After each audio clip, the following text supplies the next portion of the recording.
Testing, testing. We're reading 1984.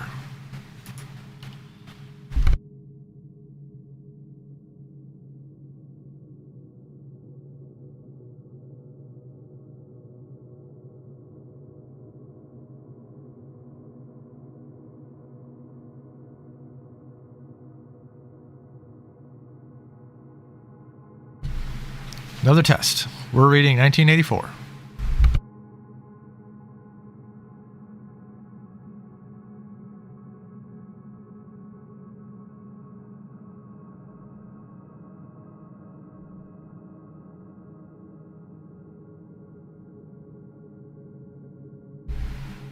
Once more, lover. We're reading 1984.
Hi, wife. You said hi? Yeah. Hi, wife. Hi. We're going to read 1984 again. You remember what happened last time?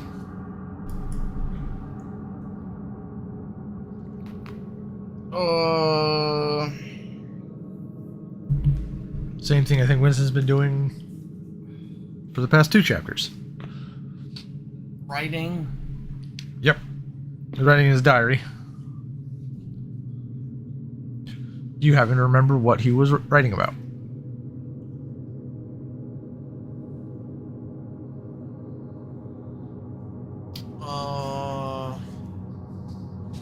His wife?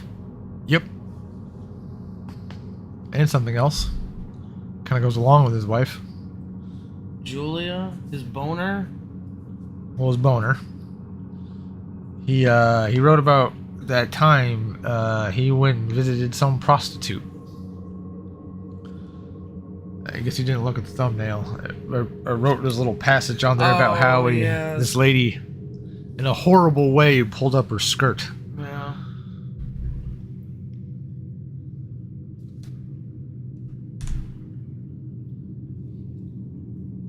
Oh. So we're on chapter 7. Shall we just jump into this, baby? Yeah.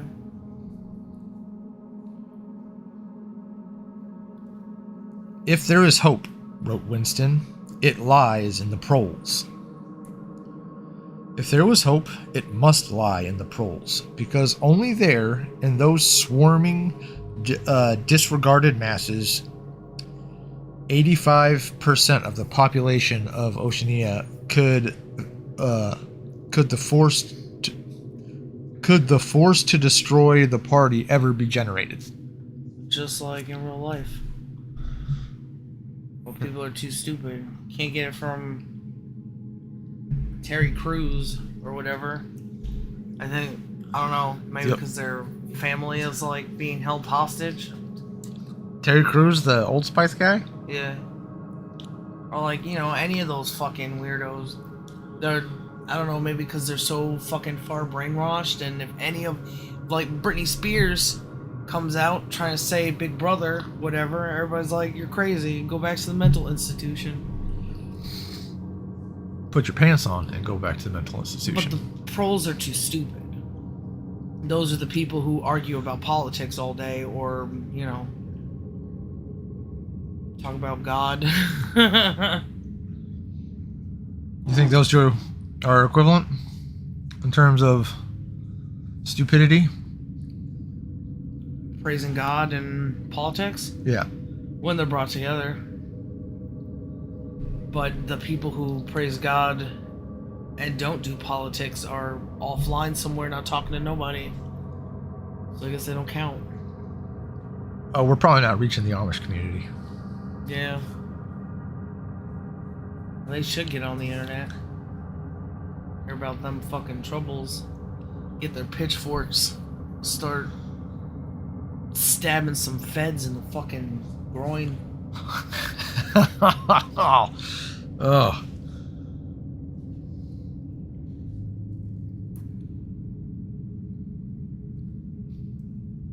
What are they? They shun people. That's their thing. Do they though? That's what we hear. That's what we heard. That's what we heard. But I didn't experience. I didn't hear firsthand. No, I only heard from their children, and children fucking talk shit all the time.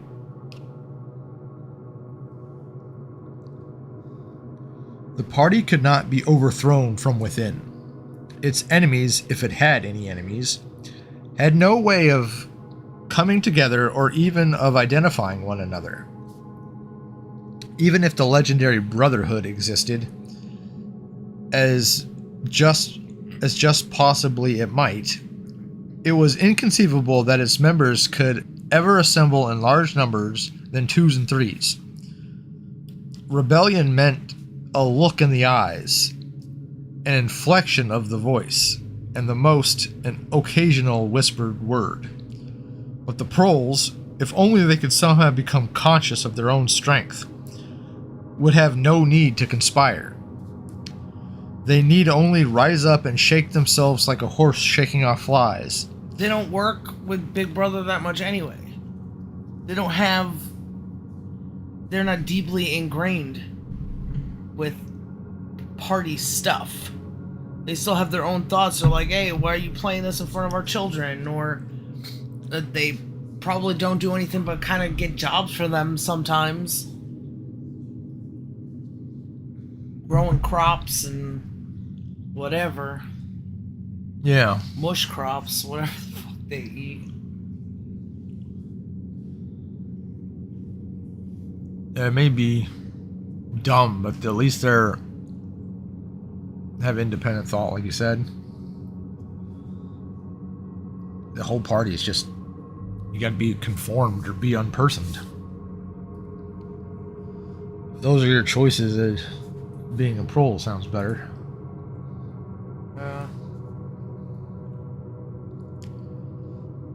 If they chose, they could blow the party into pieces tomorrow morning. Surely sooner or later it must occur to them to do it. You and still yet, got sunless skies on this thing. You saw, though. No, you only changed the name, didn't you? That's on Kick. Mama freaking Mia.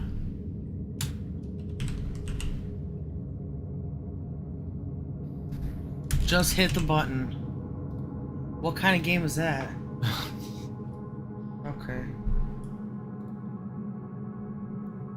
Well, that causes confusion. So does homosexuality. Amongst other things. Boners. Alright, let's read.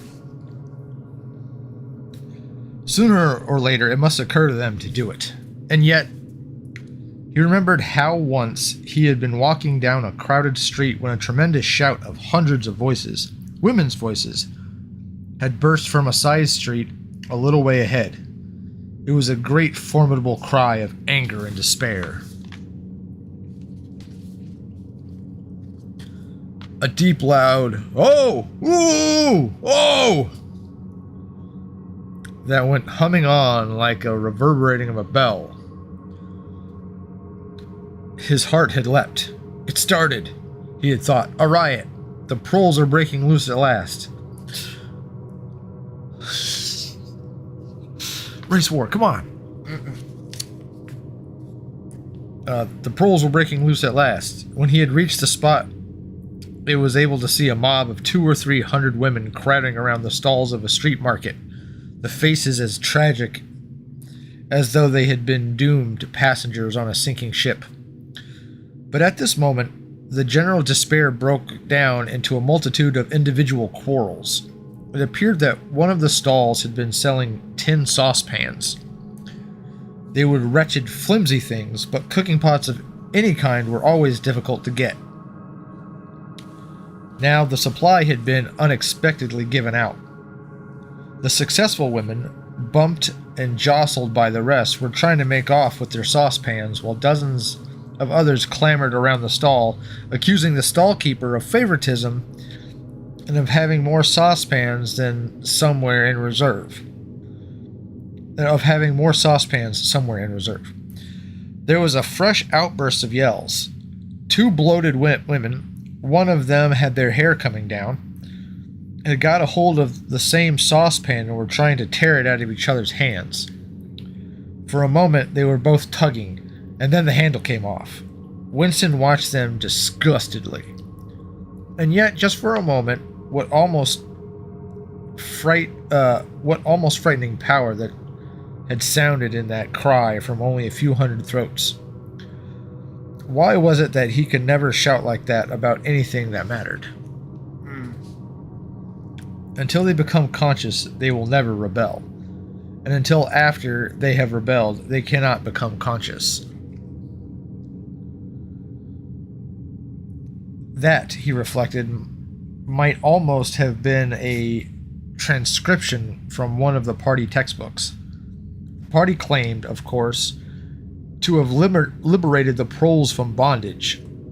Before the revolution, they had been hideously oppressed by capitalists. They had been starved and flogged. Women had been forced to work in coal mines. Women still worked in coal mines, as a matter of fact. Children had been sold into factories at the age of 6. But simultaneously, true to the principles of doublethink, the party taught that the proles were natural inferiors who must be kept in subjugation, like animals, by the application of a few simple rules. Give them guns, crack, and rap music. Yeah. And if they get out of control, you give them AIDS. But that was for everybody.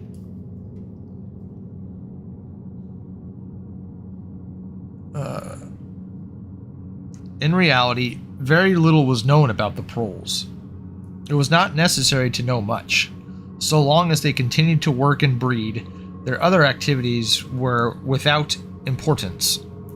Left to themselves, like cattle turned loose upon the plains of Argentina, they had reverted to a style of life that appeared to be natural to them, a sort of ancestral pattern.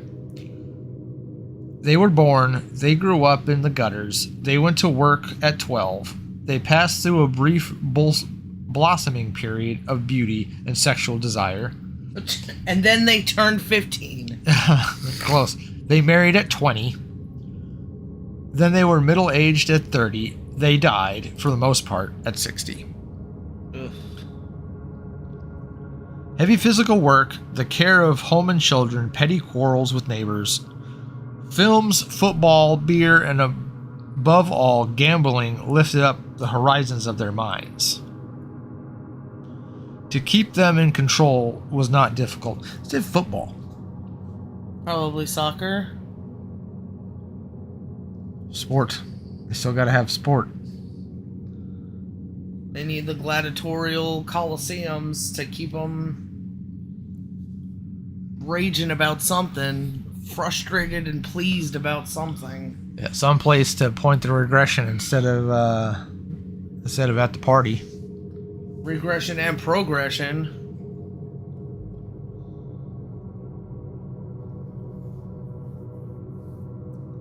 Heavy physical work, the care of home and children, petty quarrels with neighbors, films, all that. To keep them in control is not difficult. A few agents of the thought police moved always among them, spreading false rumors and marking down and eliminating the few individuals who were judged capable of becoming dangerous. It's like Twitter. That's how they keep track of the proles, and anybody who puts in that hashtag, fuck the ADL or whatever, you're marked. We've been marked for decades. You have, at least.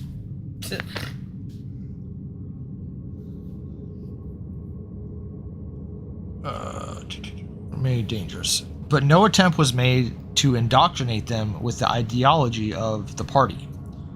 It was not desirable that the proles should have strong political feelings. All that was required of them was a primitive patriotism which could be appealed to whenever it was necessary, to make them accept longer working hours and shorter rations. That's different now. They had to... The one thing worked at some point for a small while because they used lots of violence against people. Yeah. But now, two parties or doing the political thing means that they can be violent towards each other, and it's a constant distraction. Well, on top of that distraction, you got UFOs. Yeah. Oh, and artificial intelligence. Just all the stupid things, and they argue about all the stupid things, not knowing anything about the stupid things. Yeah, but that's everybody. Rich, poor, everybody wants to have their hand on Elon Musk's fucking crotch. And it's so stupid. The proles and the upper class, they're all just as stupid. And probably just as stupid in the book. People who work for Elon. People who work for Amazon. People who work for anyone and get a paycheck, shut the fuck up. That's just what happens. I was thinking kind of a prole thing, and he was talking about standing up. If people of those two companies, or I guess several companies that Musk is involved in. Because there's going to be people who come in to fill the place. I'll freaking do it. They'll go to, some mental institution and hire them. It's not the first time. They all do it here. Except now that there's no plastic bags, they don't got a job for them in the supermarkets. Yeah, one guy was a human guppy. He was bagging my stuff and just stopped. That was in a different state, though, right? No, that had plastic bags? Or that was here? That was here when we first got here. Oh. Well. Way she goes. They still need cashiers. They still need the stupid cashiers. Though they're dwindling. I won't shop anywhere where I have to self-checkout. I'll take that shit, and I won't check out. How about that? How about them apples? How about them free apples? Free apples. And even when they did become discontented, as they sometimes did, their discontent led nowhere, because without general ideas, they could only focus on it. They could only focus it on petty, specific grievances. The larger evils invariably escaped their notice.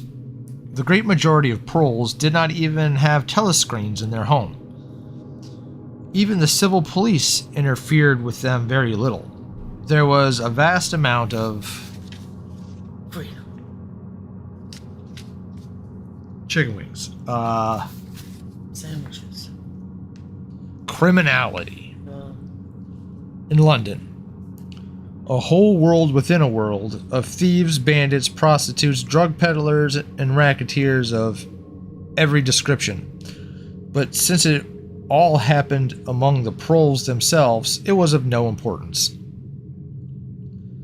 In all questions of morals, they were allowed to follow their ancestral code. The sexual puritanism of the party was not imposed upon them. Promiscuity went unpunished, and divorce was permitted. For that matter, even religious worship would have been permitted if the proles had shown any sign of needing it or wanting it. They were beneath suspicion. As the party slogan put it, proles and animals are free. Winston reached down and cautiously scratched his varicose ulcer. They're not really free, though. Right? They don't get to travel wherever they want. They don't get to... It's just because they're not heavily monitored? Because they don't have to follow the same stringent thing as the party does. Doesn't mean they're free. They're getting manipulated every day. What does that mean for freedom of slavery?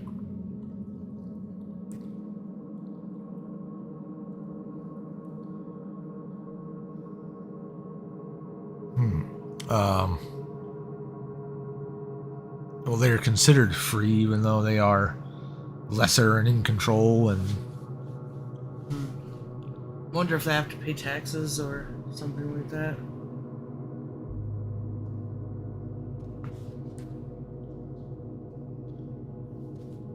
I don't think they talk about that in this book. You think that would have been a boring thing? Oh, because they got that bar that Winston goes to. They got the place for the curiosities, although you know how that one turns out. Yeah, that's a front.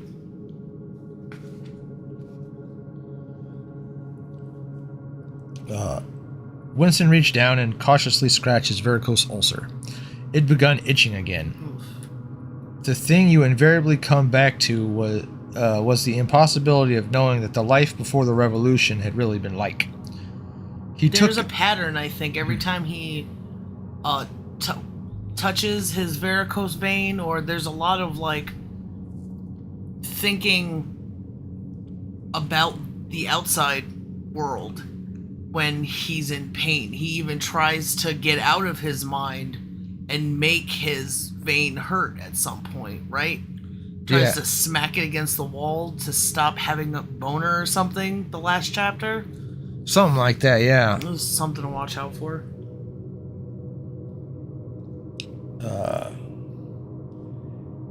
He took out of the drawer a copy of a children's history textbook which he had borrowed from Mrs. Parsons and began copying a passage into the diary. In the old days, it ran, before the glorious revolution, London was not the beautiful city that we know it today. It was a dark, dirty, miserable place where hardly anybody had enough to eat, and where hundreds and thousands of poor people had no boots on their feet, and not even a roof to sleep under.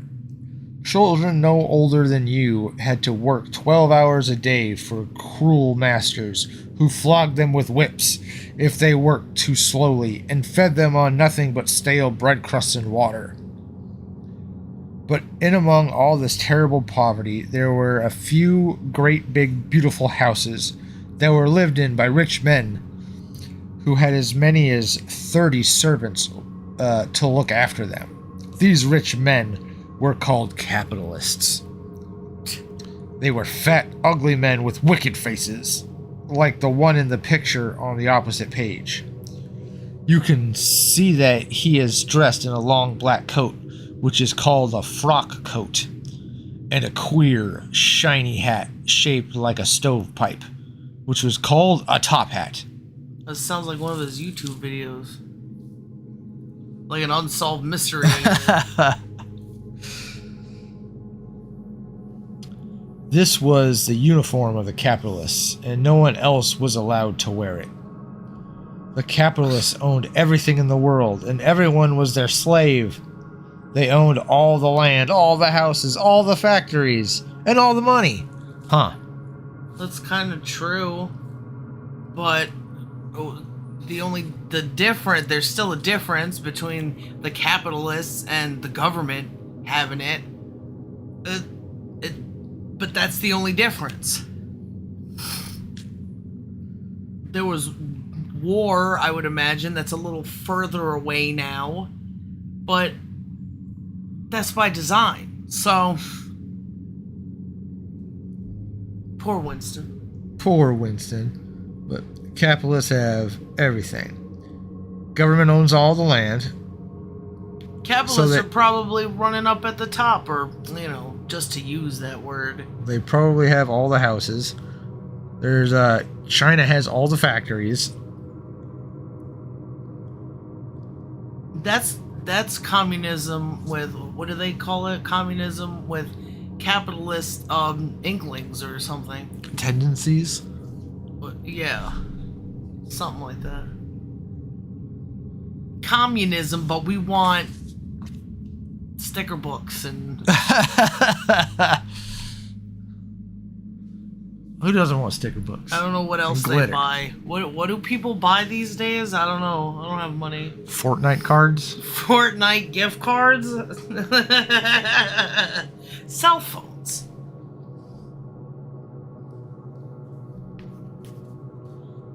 Not friendship bracelets. Never friendship bracelets. If anyone disobeyed them, they could throw him in prison, or they could take his job away and starve him to death. When an ordinary person spoke to a capitalist, he had to cringe and bow to him, and take off his cap and address him as Sir. The chief of all capitalists was called the King, but he didn't have to. He chose to. He was just a kid. Can I have a little bit of space? I'm falling off the bed.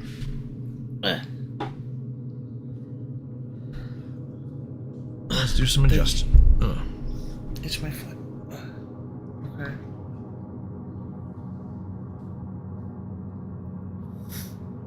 But he knew the rest of the catalog.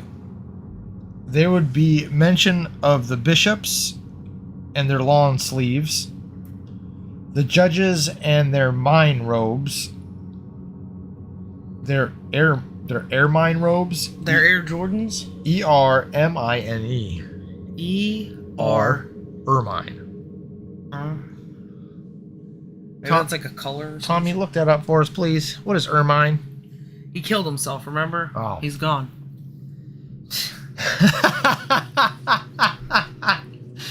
Is that part of where we're taking the memes and making them unfunny?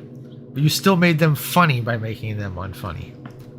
Oh, that's not what I planned to do with the memes. I was going to break it down and say, just in case nobody knew, what the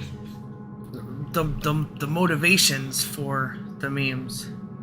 I didn't say nothing about the motivation for that meme. There's a lot of sadness in it, though. Spoiler alert.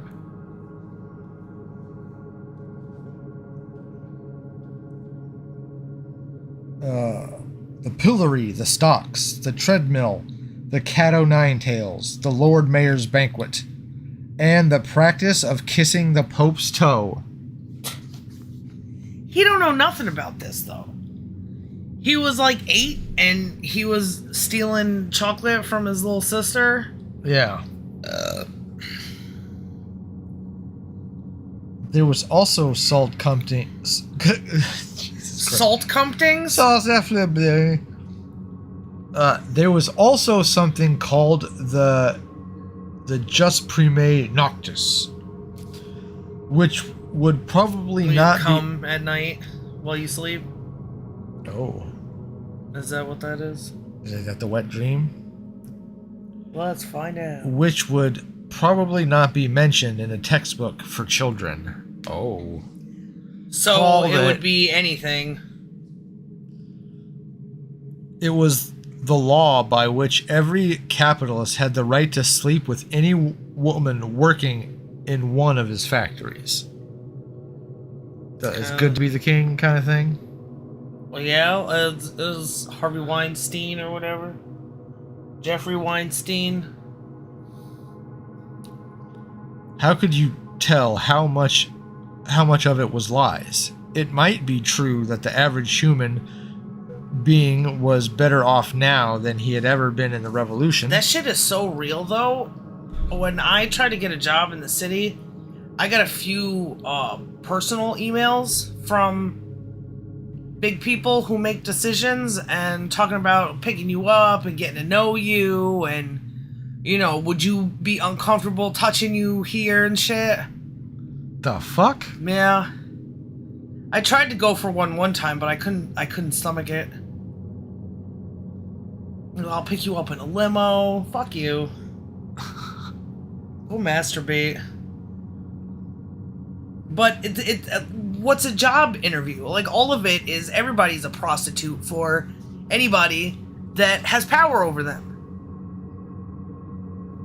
He made me suck his dick, or he made me what did Perry say? He forced me to let him suck my dick. He forced me to let him suck my dick. But that's what he feels like. But also, he wants that shit. He wants what he wants from those people. His story is different. He got in trouble for something, or didn't get in trouble for something, and people just pretended, and he tried to get out of it by letting a dude suck him off. Ugh. That whole situation is fucked. But for everyone, just because we pretend that we're okay with all of it doesn't mean we're okay with all of it. Try a nice brain exercise to realize inside outside. What are the bads? What are the negatives about what these people tell me to do? What's the negative of having to dress a certain way? What does that say about me? What does that say about their control over me?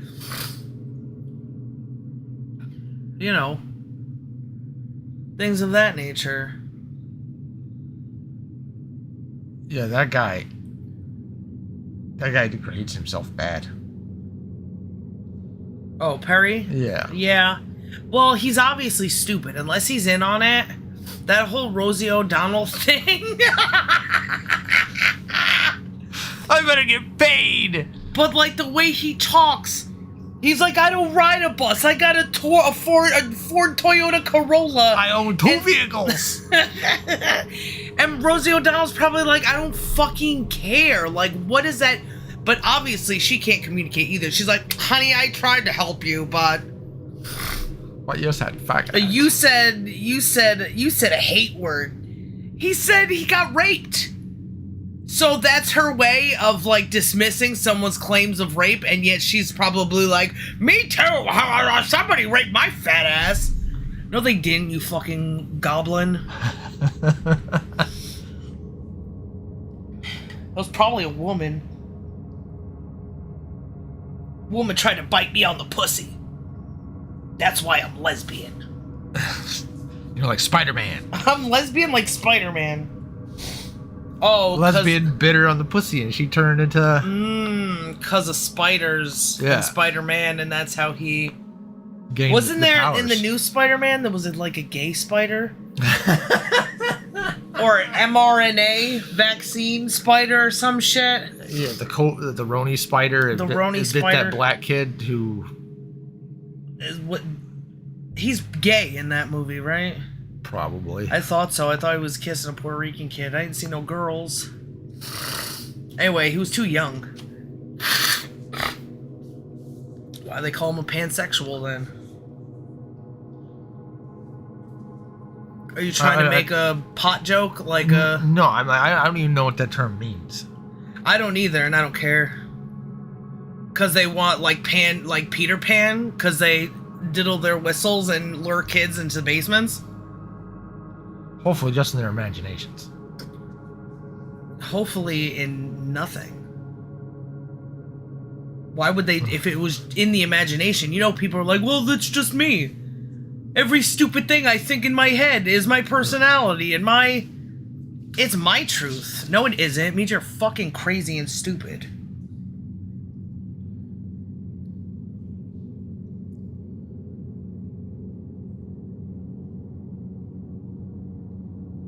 How could you tell how much of it was lies? It might be true that the average human... Oh, we read that part. Oh.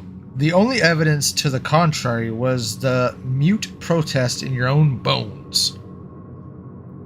The instinctive feeling that the conditions you lived in were intolerable and that at some other time they must have been different.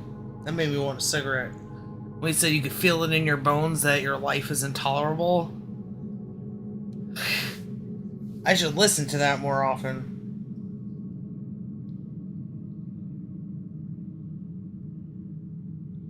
It struck him that the truly characteristic thing about the modern life was not its cruelty and insecurity, but simply its bareness, its dinginess, its listlessness. And the fact that it's all those things because you're threatened with death. It's not just those things. It's I can't talk, I can't get rowdy, I can't get a boner, or Big Brother will unperson me. Or send me to the torture mines. me in 101, yeah. Life, if you looked about you, bore no resemblance not only to the lies that streamed out of the telescreens, but even to the ideals of the party was trying to achieve. That was a long time. I should have tried to guess again. Spaghetti. Too late. Great areas of it, even for a party member, were neutral and non-political. A matter of bullshit. That's that being too close to it and not getting to see a bird's eye view.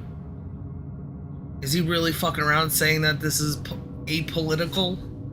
Or is this Orwell taking political to a more like specific sense? Like you have to be literally talking about politics at the time. It's confusing how, or like what perspective Orwell is in. Because sometimes he talks like he doesn't know just as much as the characters. And sometimes he doesn't, maybe. But I haven't figured that out yet. Yeah, that swapping. And we take too long between reading chapters. I lose a lot of the information.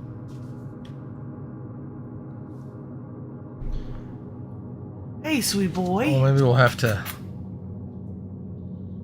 try to do something about that.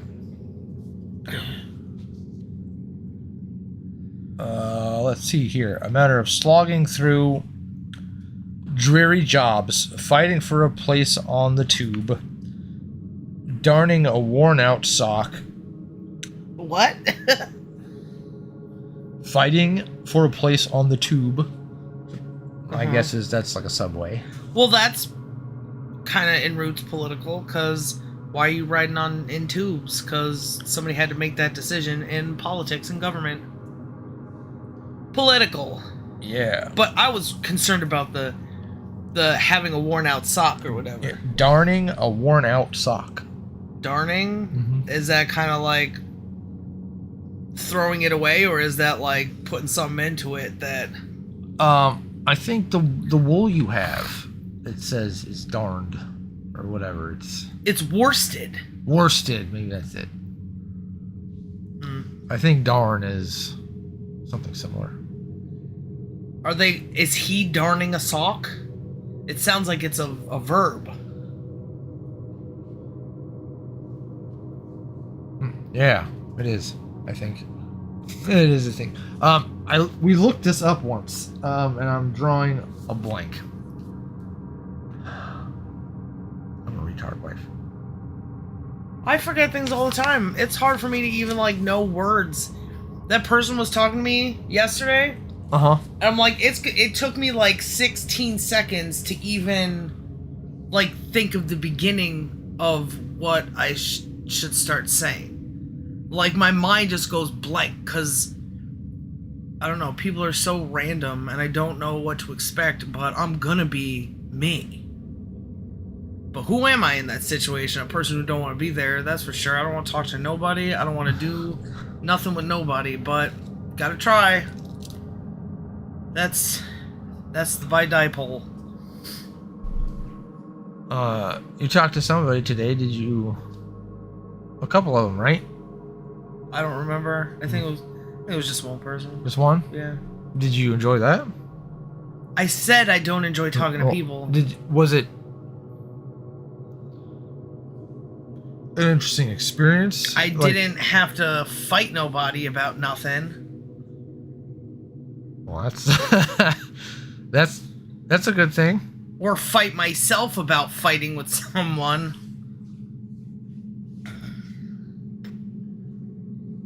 Bunch of gays.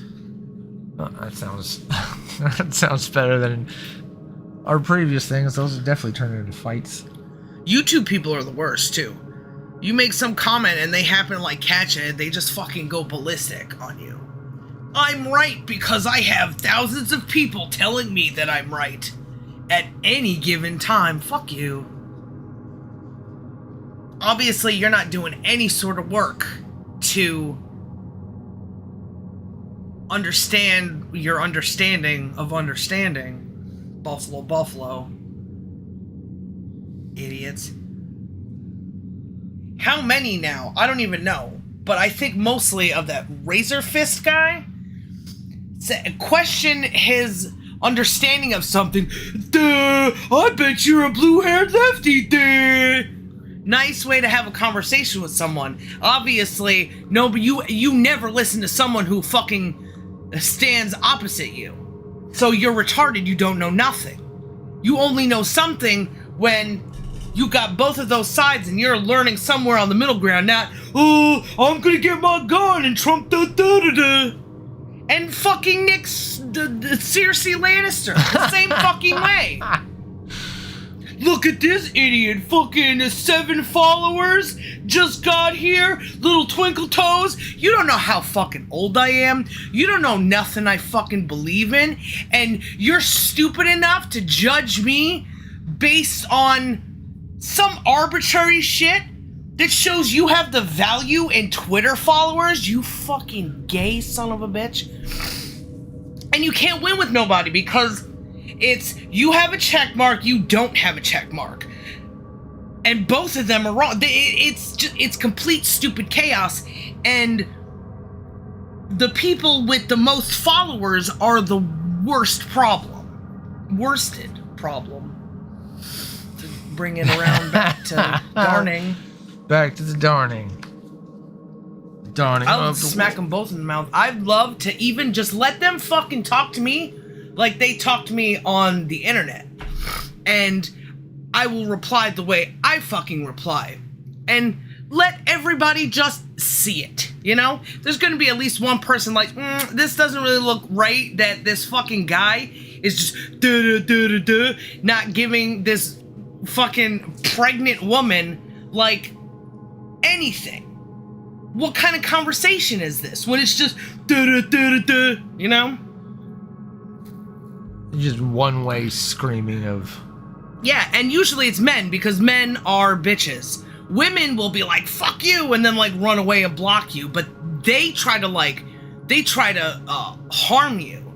And a lot of times they talk about, like, physically, you know, oh, if I had my gun and you were at my house, I'd blow your fucking head off or some shit like that, you know?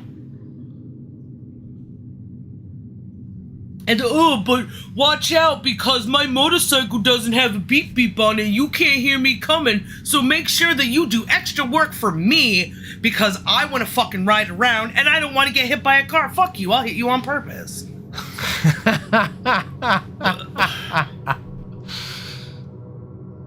Bitch. I'm thinking, since we're recording things, you got me thinking about highlights. Turn that right there. There's your little short white friend. Yeah, and then you said this shit, so it looks even stupider if you do it.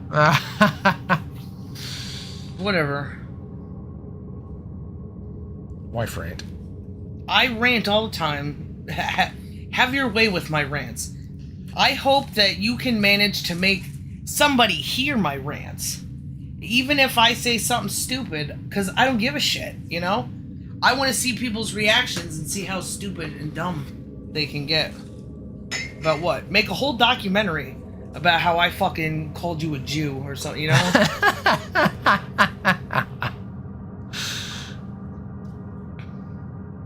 Somebody's bound to listen to me, even if I get all the anti-fucking whoever's. Somebody's gonna listen to me. Somebody's gonna think you're glowing, wife. I'm called fucking a glowy all the time. That's also another. It's just everything. If you don't fucking have a nice fan base that talks for you, if you're trying to talk to people as opposed to talking at them, they will fucking just try to belittle you in any way possible. Fuck you, you're all retards and you're all gay.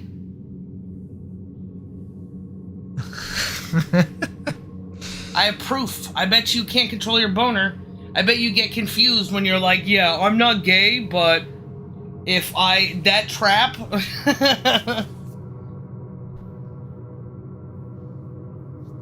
If I was desperate enough, if I was drunk enough, fuck you. It's my penis, I'll do what I want. Right, Nick Cersei? That's what you told me.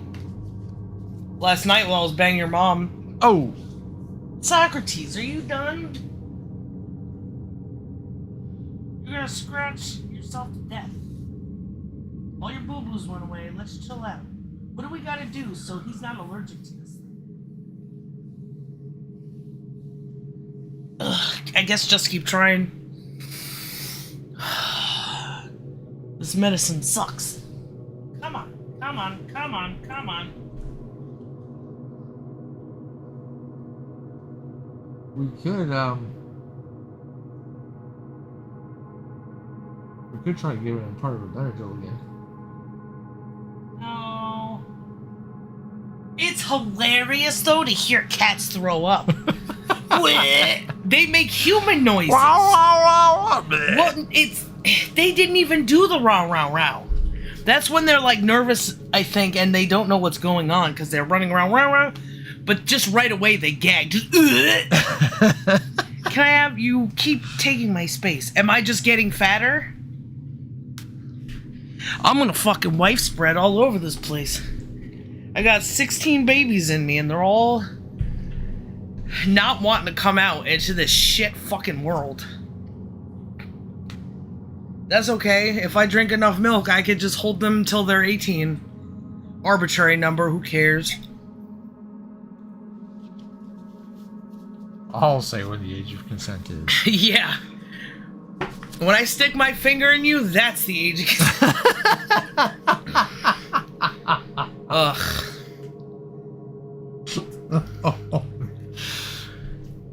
I didn't feel so when I say that. I think I disassociated a little bit. But that kind of can allow you to make a joke funnier as long as you come back and go, oh yeah. But I'm not about that life. I'll stay right where I am. No. Very much when you decide to cross the line, it's like I have to go the deepest. Watching a little boy play in a puddle. Like you're watching like he's causing trouble, someone comes by and then sploosh. Like I watch you do all the different ways and you're trying to splash into the puddle and cause different kinds of splashes. But I gotta get better at it. I wanna get to a point where I could be talking to like 40 people on the internet who are all like they just give me 1 second to say something like a what are those like a Twitter forum, whatever bullshit they try to, and like saying something that just offends fucking every single one of them. So I get, oh honey, no. Fuck you. Talk about dumb shit, you know. It needs to be done because you can't talk to them. They're fucking so you just gotta fucking kind of crack them open a little bit. But nobody's strategic. They all just want to be like, duh, Trump guns. Or whatever fucking lesbians say. You Trump tards. Don't tell me how you were raped. That's an offense. What did she say? What were you? Well, he Rodeo Donald. Rodeo Donald. That's a hate word. Yeah. Rape is a hate word. Toro. Get out of here. Olay.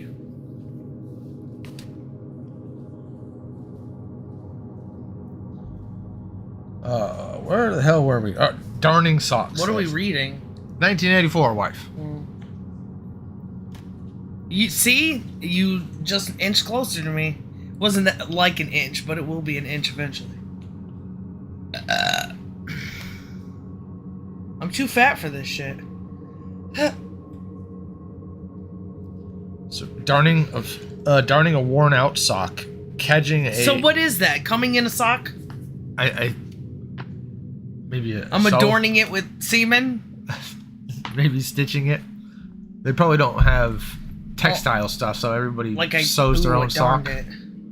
Maybe. Imagine if you had to sew your socks. Those cheap ass Walmart fucking 2-day. Everything sucks. They looked cool for the first couple times I wore. Who cares if they look cool? But now they don't keep my feet. It's about function. Everything's made like crap. 1984 plus China is like even worse. At least you had to have real socks. You know? You had to have real food. CRISPR isn't there yet.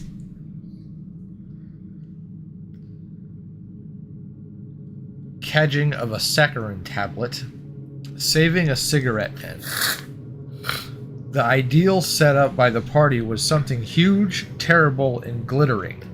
A world of steel and concrete, of monstrous machines and terrifying weapons. Imagine not being able to have a cigarette because you don't have, like, there's an outage of cigarettes, or you don't have the money or whatever.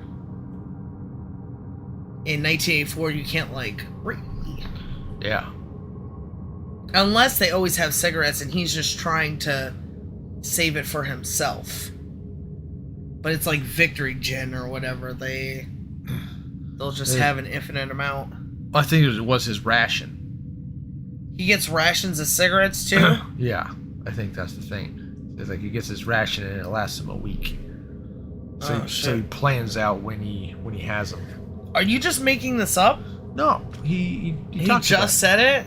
Maybe like 3 or 4 chapters ago. Can't remember my birthday, but you can remember that, huh?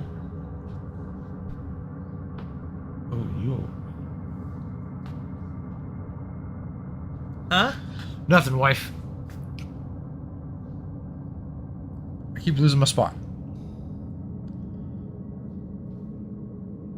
Terrifying weapons. A nation of warriors and fanatics, marching forward in perfect unity, all thinking the same thoughts and shouting the same slogans, perpetually working, fighting, triumphing, persecuting.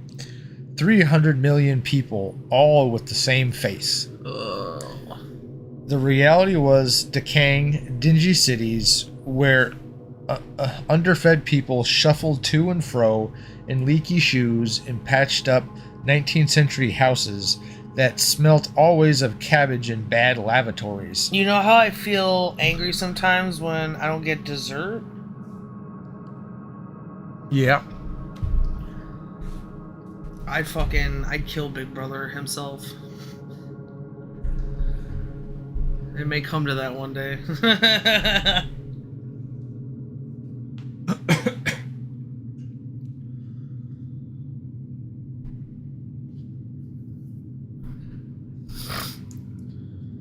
Reality decaying, 19th century bad lavatories. He seemed to see a vision of London, vast and ruinous, a city of a million dustbins, and mixed up in it was a picture of Mrs. Parsons, a woman with a lined face and wispy hair, fiddling helplessly with a blocked waste pipe. He reached down and scratched his ankle again. Day and night, the telescreen bruised your ears with statistics proving that People today had more food, more clothes, better houses, better recreations. That's what they do now. They're like, oh, don't. What do you want to live in the past where things were better? Like, maybe they were. But what do you want to live in the future? Maybe right now is better than, you know, what. It's not a discussion that's had. Now you got 2 points. You can see. They're like, just look at all these statistics. And statistics is the worst math. Yeah. So, why people waste them so heavily? It's because they're all stupid. It's all just stuff they can use as proof. Just like on Twitter. Oh, well, here's this fucking article by this person that said 97% of... That's not how you have conversation. And it's like everybody everywhere. And then the people who are like, I hate this, start doing it back to them. Oh, you want statistics? Well, how about this? Your own people come out with this. Now you're just... playing the same game. Yeah. I find it stupid that people feel the need to do that. But there is those whole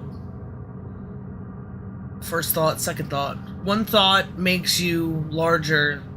One other thought makes you small. The second thought makes you small. Alice in Wonderland, 2012.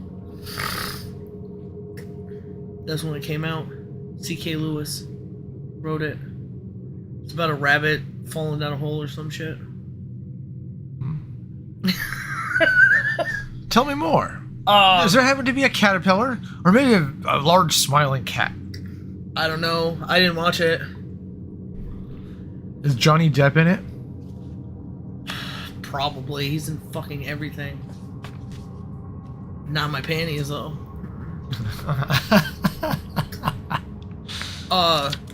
He's two forces now coming together. You know, just like the God and Devil bullshit. This is the one thing and this is the other thing that's opposing it. People don't understand, like, direction. And, like, first, second. They don't understand numbers. 1 is smaller than 2. 3 is bigger than 2. 5 is bigger than 3. 5 is smaller than 6. And so on and so forth. So people probably needed to do this, but when are they gonna start? Like, there's so much information now, like, you're stalling for time. But what about this? What about this? And it's all that other side of them that's used wholly for the nonsense is still there as, like, an empty piece of themselves. To have the two sides of a story or whatever, that by dipole, the two of everything. So something else is there as an automatic process in the human's stead. And it's angry, and it's evil, and it's gross, and it's ugly. I'll prove it by don't do those ugly things. What do you mean? I have to. That's how I defend myself. You know, like, it's just a cycle of nonsense. I can't explain it to you because you're too stupid, but do this thing real quick and just tell me what happens, and let's talk about it. Just even look at yourself when I offer it. But I don't think I've even gotten that far with anybody. There's like a way. That's what I thought the Dragon Shout was going to be. I thought it was going to be a way to talk to that emptiness in there. I should have been like, hey, you stupid motherfucker, or something. I don't know. I didn't want to do it with so much hate. I wanted to give people the opportunity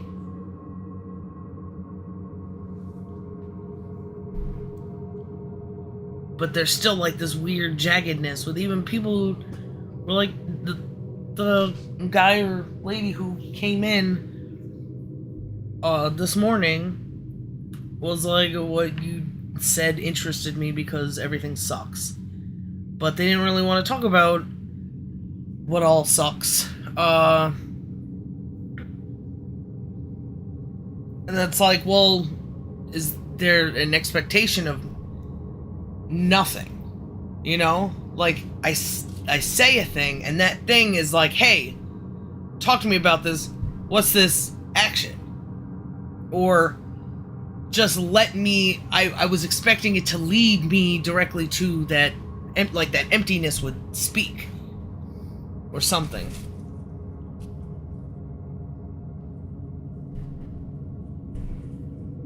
It was delusional, but you were... It's not delusional because it was a theory and it fucking failed.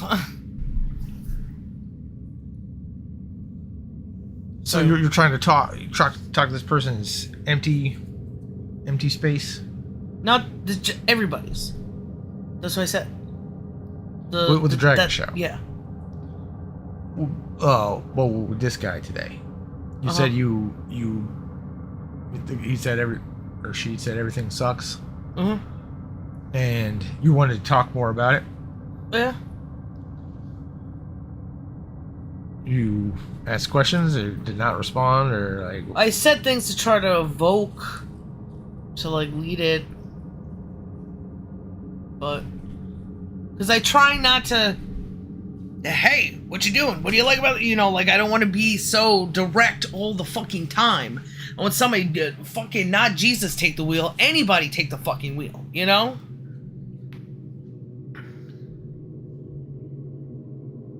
But not the case this time. But I had because maybe I'm still in that theory state of mind that give that people all that space, and so that I can beep boop, you know, because I don't want to just make mistakes and fucking have to think about it in a worsted way all day, or for the rest of my life, when I could just take those small steps that feel less like mistake making. Because everybody has free will. I'm giving you all your free will. You come to me with free will, and whatever you say slowly starts shaping what that free will looks like. And a free will, you know, hearing something that you like, tell me more, or talk about it, or without me having to say something. And it's kind of culty though, right? And I can't not do it, so it makes me look like an idiot because it's not a cult. It makes me look like an idiot because people think it's a cult, but it's a bad cult. And it's not either of those. Just think of something else, you fucking stupids. Think, why can't it be something else? Golly, why? Because cults give you things that are too good to be true? Well, this is... Yeah. It costs you nothing. Try it. And you've been saying that. Yeah, I've been saying that time. Plenty to you too. That hey, try to want to be responsible for yourself. I don't want to accuse people of not being responsible for themselves until they say I'm not responsible for myself, or they say something that eludes me, or that leads me to understand that they don't understand, or whatever I said.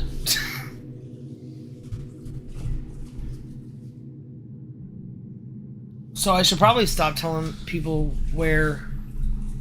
It's a hard thing. Do I tell them how I do it? Do I tell them how the universal way to do it? Or do I tell them what to do outside of what I'm doing?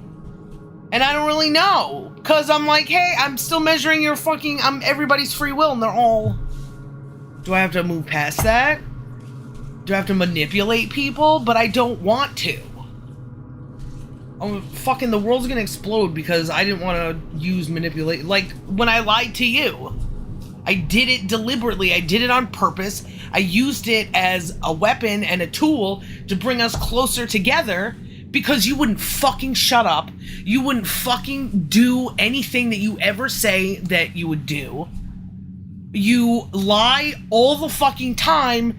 You, with deliberateness, run away into that empty fucking madness. So that you don't have to deal with things that you are responsible for. And no, I don't have to tell you you're responsible for them because you are yourself and you're responsible for yourself. And if you're not, then what is life even?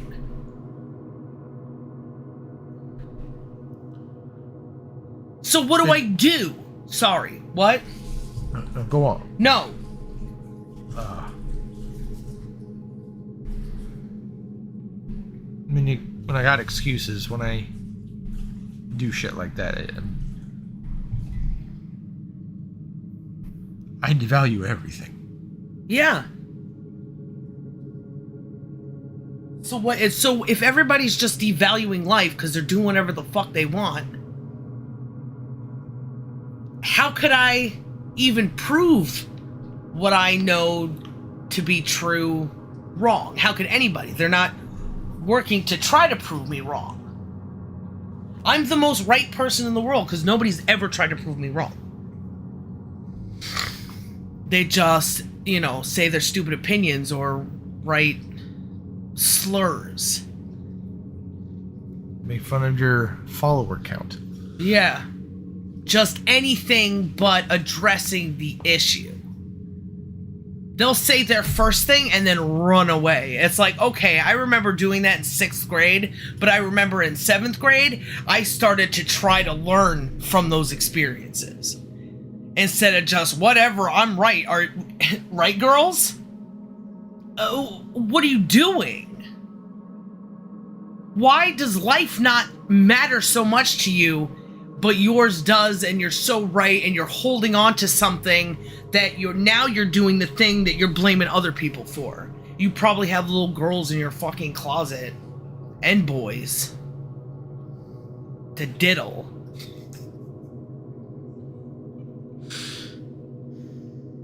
And to darn. And worst.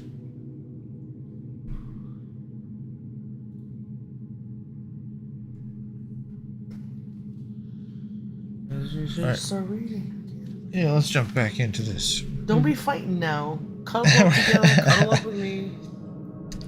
Inbreds. So they were bigger, healthier, stronger, happier, more intelligent, better educated than people of 50 years ago. Not a world of it could ever be proved or disproved. The party claimed, for example, that today 40% of adult paroles were literate. Before the revolution, it was said that the number had only been 15%. So he's still using these statistics, but he knows they're bullshit. Yeah. The party claimed that the infant mortality rate was only 160 per thousand, whereas before the revolution it had been 300. How are they taking on. tests? How are they doing these statistics? Are you trying to get unpersoned? What are you doing asking questions? Right? We've already been unpersoned. It wasn't even like a company or the feds that did it. It's everybody. They want to unperson anything. There's no interest in anything but entertainment. Something that makes them laugh. Something I was talking about with whoever was there. Just kind of...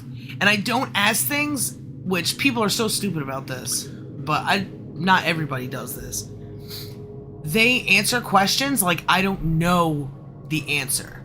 I want to hear what they have to say. I'm doing my own thing. And so it's always like this condescending, You don't know that there's something else going on. And you're too stupid to see it. So they gotta vilify me, you know? Be like, oh, or belittle me. Look at this fucking... I'm gathering data on you. You've always been doing experiments, wife. Not only gathering data, but also poke and prod to see what works and what doesn't work. So if I'm, bullshitting with someone on the internet, like, how could you fucking do this? You're so stupid. Versus, like, asking a question. I'm learning what I'm learning. It's none of your business. You can react however you got free will, I got free will. Let's meet on level praying ground. Did he go down there? Damn it. Ugh. You're too fat for that. Maybe he's just behind the pillow. Maybe he's not down there. I can see his butt. What? I thought I saw... Oh, no. He reminds me, every time he does that, it reminds me of those stupid YouTube things I watched about people getting stuck in really small places and caves. And, like, the slow, painful death and all of this stuff. Such a morbid... Let's stop now, though. At least some people. And be like, look at it the other way. There's gotta be some people where it's like, I just can't take the fucking death anymore. I need an alternative to death. I've looked at fucking death videos my whole life. I've read crime stories, this and that. I need an alternative. Are there any people like that out there except me? I'm like, I can't do this anymore. I can't... How can I have kids if they're just gonna die? That's the stupidest thing. So the only alternative is having to choose that maybe not dying is a thing. And even if I won't find it... You want what everybody wants. You offer it. And there's lots of people who pick sides. I was just thinking that.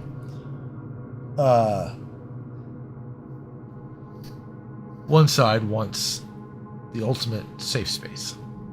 And you're offering that because you want the best for everybody.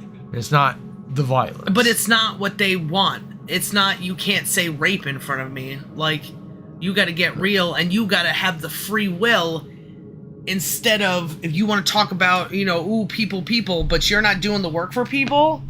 Ooh, love everybody, but you have to love me my way. Right, Rosie O'Donnell? Instead... What was I talking about? I was thinking about her being retarded on that bus, and it's so hard to concentrate. She was autistic. Since when? Maybe that was the first, weren't we talking about kind of conspiracy that all of a sudden Rosie O'Donnell's playing autism? It's like, where did autism come from? And that's not, she was doing retarded voice. Still. So, what are you trying to advocate for? Bad acting? Bad actressing because you're a woman? You don't have a penis? I bet you wish you did. I remember at one point, I wish I did. It would get me, kind of steamy, but it's the wrong way to go. It's just because you want penis. You can't be like, I need to have a penis, that's the only way I'll get off. You just gotta go get penis. And it works a lot better. And then you start watching the separation. You're like, who the fuck am I? So Rosie O'Donnell is autistic. I forgot what I was... I guess it doesn't matter. Oh. Safe space people. Right? Yeah. Offering an alternative... Well, just try something different. I mean, isn't it a man's world that says, ooh, death and taxes, they're inevitable, death and taxes, that's only two things? What's the third thing? Them saying that bullshit, unless it's not true. And maybe it's not true. Men have been killing each other for fucking years. for all the time, since the beginning. Because we came from animals, and that was fine at one point. Time to change. Where's the point of change? Whenever it starts, which is me exactly right now. I mean, you can't really go from... I can't, like, divide an exact line where people started or could start feeling a certain way about... or the point where we didn't need men to fight each other anymore. But we definitely need men to stop fighting each other now. It's stupid. It's because Putin does it because he wants all his stuff. He wants to feel powerful. Something. And that's kind of basically everybody. There are good things to want. And with those good things, there's also things you have to not want. Like owning a bunch of crazy animals. I keep thinking of Putin because I was watching that one guy. I have a zoo with a bunch of ostriches and fucking... Or even just when I've interacted with the animals and I wanted them to be cats instead of me understand what cat is. Getting to learn their language. Having to walk towards other people. I guess is that one day he's going to be too big for that and he's just going to knock that freaking chair down constantly. Maybe he'll stub his toe and think twice. I've seen him catch his ribs and stuff. He seems pretty unfazed. He throws himself like a frisbee at things sometimes. Yeah, he uses his own mass in very odd ways. That's hardcore parkour. He has gotten a lot of freedom here, which is nice. Even Socrates is running around somewhere. No. He's just on the edge of the bed, swatting at him. Oh. I don't want to imagine having to die because a man told me I had to. Really? Had to tackle the headphones, I guess. Gotta find a target when it's not us or you, mostly. I would be mortified if I died. It's such like a scary thing to think that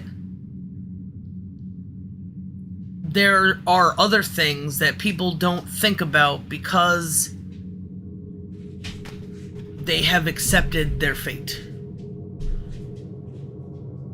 Why not? They don't know how to question.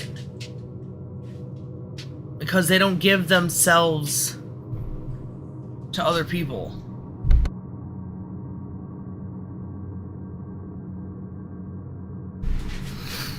They don't let someone understand them and they don't try to understand the other person. I think with that. Yeah. It's... The world's been boxed in. I now know A to the end. Who cares about the bit in the middle? And the separations, too, like splitting amoebas or whatever, a cell splitting into a bunch of different cells and making copies of itself. I feel like we're doing that in the negative way. Separation of everybody. Instead of just separation between man and woman and okay, how we come together and the different separations here and there, but how we come together, it's, or what value do we have with each other, of each other, versus like everybody has to have a different flag, right? Now everybody's bitching because now fucking the BLTs want to put their flag up as well as like America, and it doesn't like it doesn't make any sense. whatever it is, it's just split, split, split, split, split. Oh, I'm bipolar, but I have narcolepsy, or whatever. What is that called? Like mania or something? Because I got diddled or something, and everybody's problem is the same. Everybody's hurt is the same. But we keep using hurt to make others hurt and let people... These people fucking are causing this. Who's these people? The government. They contribute a lot. There's so many splitting. Because, what's your this and that? What's your age? Here's all the statistics. It's a lot of what makes you different and not what makes you the same. And God forbid, anybody doesn't have a personal agenda in it, you know? Why were there people who, like, wanted to say they were in 9/11 or whatever? Fair bunch.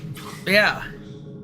People want to find a connection to that hurt because everybody's hurting, but it's like, I don't really feel it, so they make it up. They want to feel, they think that everybody else is bullshitting because it's like some of them are. Everybody wants to be part of a problem but not a solution.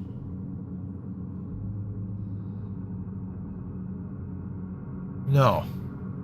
And maybe it's because they don't see it. They'd rather bathe in it or something. Well, the problem is that, like, okay, so the 9/11 people, they get publicity. They get sympathy. They get awards. They get to fly to somewhere and eat fancy dinners. Sometimes when they're a spokesperson or...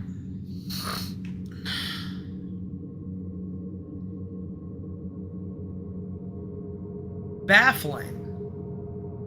And the government is always the one that, like, lifts up the liars. For some reason, anybody who's a liar, when they get into government, as long as they play by certain games, which obviously that's how they got there. I forgot what I was saying. I was thinking of all the cars outside.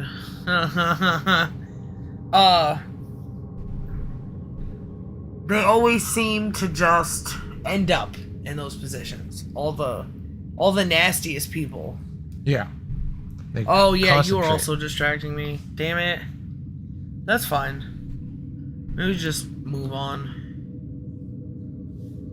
I get distracted so easily. Like there's so much in this plane of existence that I just don't want to fucking be a part of.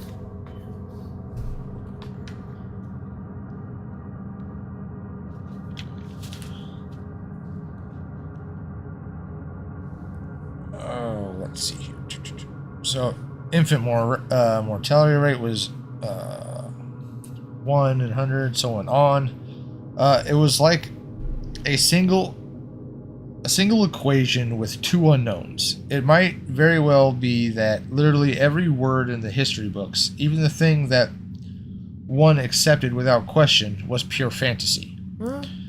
For all he knew, there might never have been any such law as the jus prime noctis, or any such creature as a capitalist, or any such garment as a top hat. But he saw some things. He pressed X to doubt.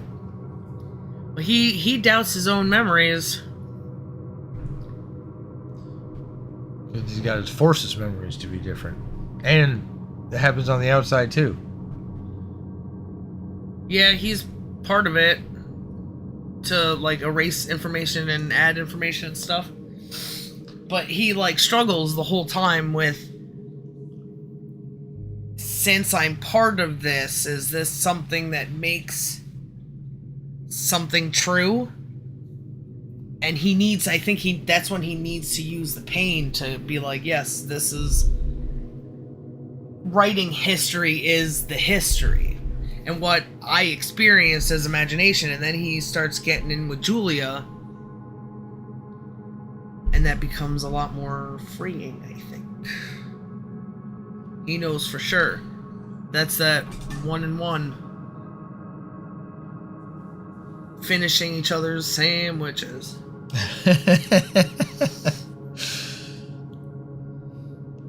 Everything faded into mist. The past was erased. The erasure was forgotten. The lie became truth. Just once in his life, he had possessed after the event. That was what counted. Concrete, unmistakable evidence of an act of falsification. He had held it between his fingers for as long as 30 seconds. In 1973, it must have been, at any rate, it was about the time when he and Catherine had parted. But the really relevant date was 7 or 8 years later. Doesn't O'Brien say he did that at the end? He's like, I planted that piece of newspaper. That's how I put the seeds of doubt. I thought maybe it was like a seashell. I thought. No, but isn't he talking about the newspaper? When he held I don't know. That's fine. Well, let's see what he's talking about. I'm sure he'll describe it. But with that, do you remember that newspaper thing? Yeah. Okay. At least I didn't make that shit up. Yeah. O'Brien, during his big reveal, he probably didn't even. Like, we set that stuff up to catch you thought criminals.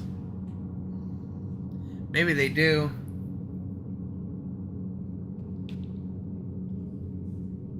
Just to see if you look. If you're just like, la la la, then... Yeah. The story really began in the middle 60s, the period of the Great Purges in which the original leaders of the revolution were wiped out once and for all. By 1970, none of them was left. Except Big Brother himself. All the rest had that time been exposed as traitors and counter-revolutionaries. Goldstein had fled and was in hiding. No one knew where, and the others, a few, had simply disappeared, while the majority had been executed after spectacular public trials at which they made confessions of their crimes. Among the last survivors were 3 men named Jones, Arneson, and Rutherford. It must have been in 1965 that these 3 had been arrested. As often happened, they had vanished for a year or more, so that one did not know whether they were alive or dead, and then had suddenly been brought forth to incriminate themselves in the usual way. This sounds like what China does. Yeah, they probably let them go like the billionaires. Yeah. And they're always having to play that game, because if they lose, Big Brother, whoever Big Brother is, would win. So, fucking dirty deeds done dirt cheap.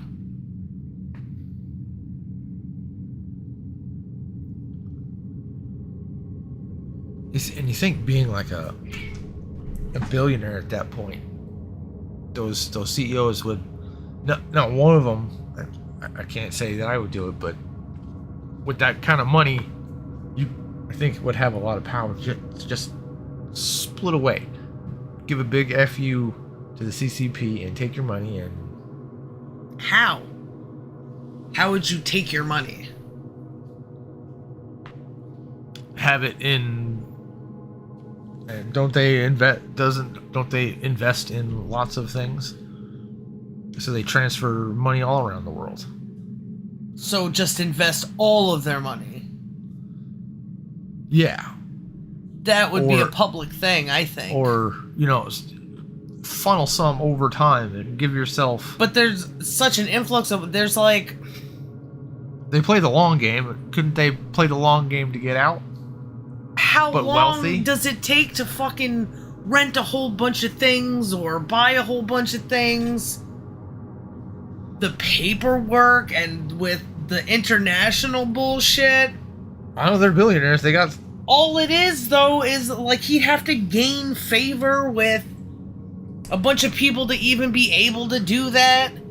And who knows what laws...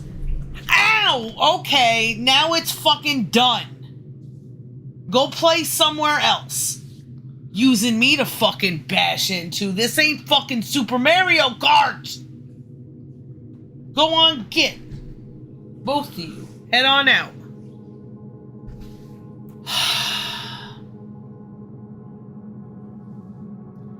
Takes too much work. Will let them sit on me, but I will not let them fucking crash into me. Who knows international law? Not me. Like when it comes to trade, it probably is like who you know, and do they know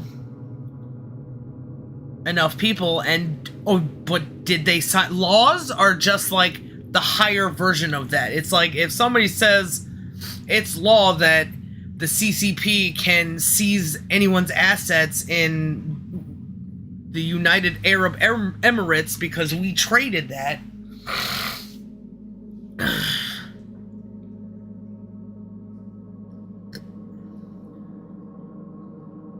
So many things are going to my head and I hate it because all that stuff is just so stupid. And all of their stuff is fucking assets, and all of it is, you know, why are you back?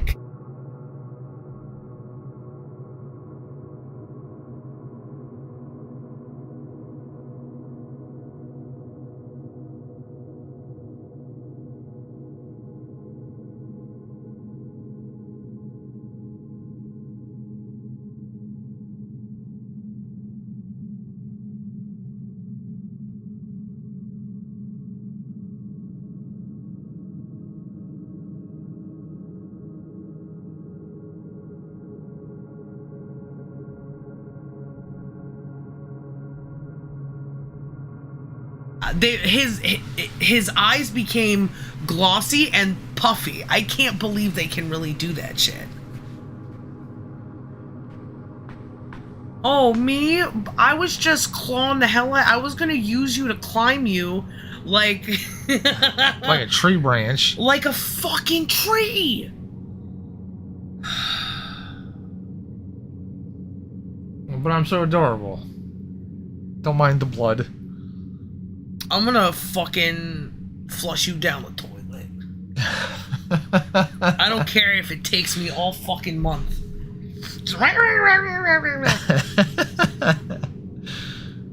Drinking water and poop to survive. Oh goodness. Okay.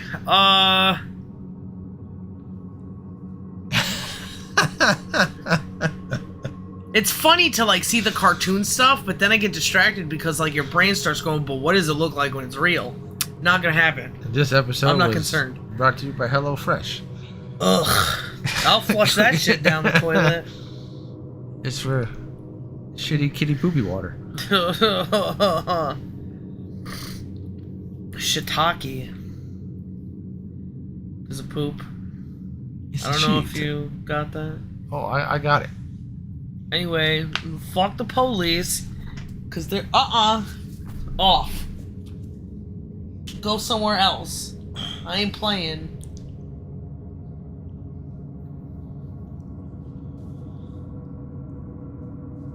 It began in the 60s. So all these people, there were these three guys. It must have been in 1965 that these three had been arrested. As often appeared, often happened, they had vanished for a year or more. Blah, blah, blah. Oh yeah, they incriminated themselves in the usual way. They confessed to intelligence with the enemy. And that date, too, the enemy was Eurasia. Embezzlement of public funds, the murder of various trusted party members, intrigues against the leadership of Big Brother, which had started long before the revolution happened, and acts of sabotage causing the death of hundreds of thousands of people.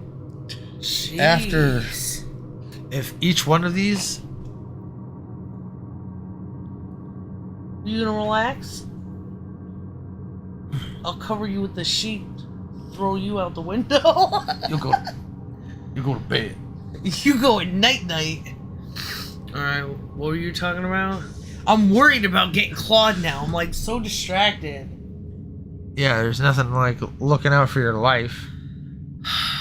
Because your I cat... shouldn't have bought a fucking puma.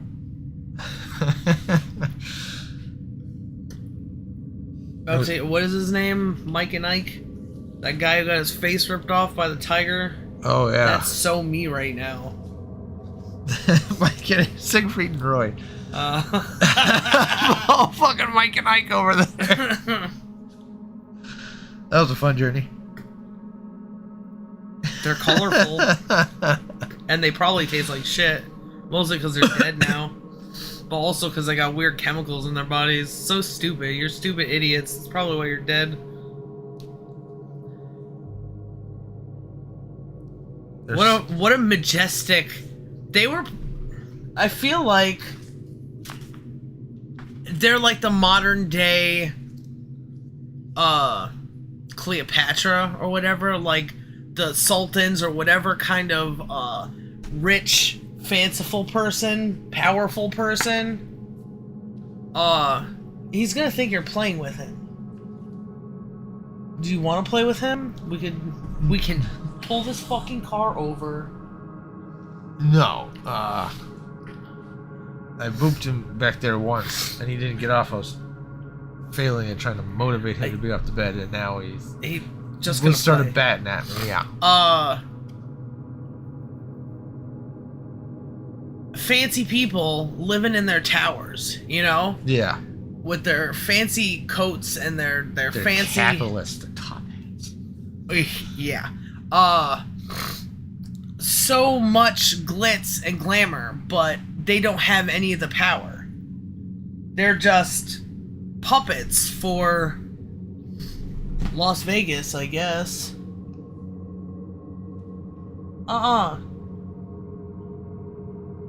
Really? You gotta claw everything? My nice sheets? I let you climb everywhere. It's time to calm down.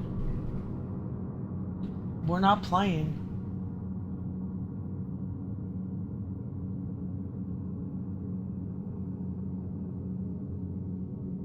I'm gonna attack you with fucking love. I'm not playing, Craven. No means no. Contrary to popular belief. He is Ow, ow! Now you're hurting me. Now, he's just gonna do it to you.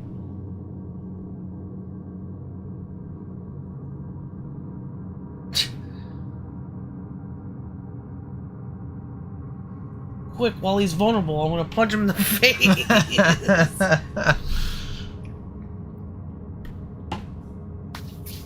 So they're prancing around in their like gay behaviors, and living in like these pyramid hotels and whatever, getting to keep lions and stuff while people they probably don't even get to keep cats in their fucking apartments. And it's all controlled by the stupid people who have laws who trade them for favor with the people under them. That guy, that 9/11 guy, something, and there was two people vying for power to have the opportunity to do stuff in Iraq, like construction or whatever. Yeah.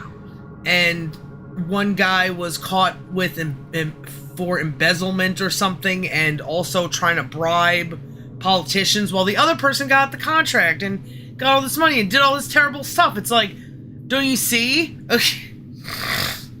It's a dirty... It's such a dirty game the higher you go. And where even us plebes are is dirty. Because we do it to each other. Don't hate the player, hate the game. It's like, why you gotta mimic that shit? Be different than it, and that shit will just fall. Like Transformers. If the top of the pyramid is all this bullshit, you transform into, I don't know, a smaller fucking brick or whatever, or a brick that can move, that it's still weighted by gravity. That top will smash to the ground and be nothing. And be consumed. Just learn how to fucking move. Because you're not a brick in the wall. You're not a brick in a pyramid or whatever.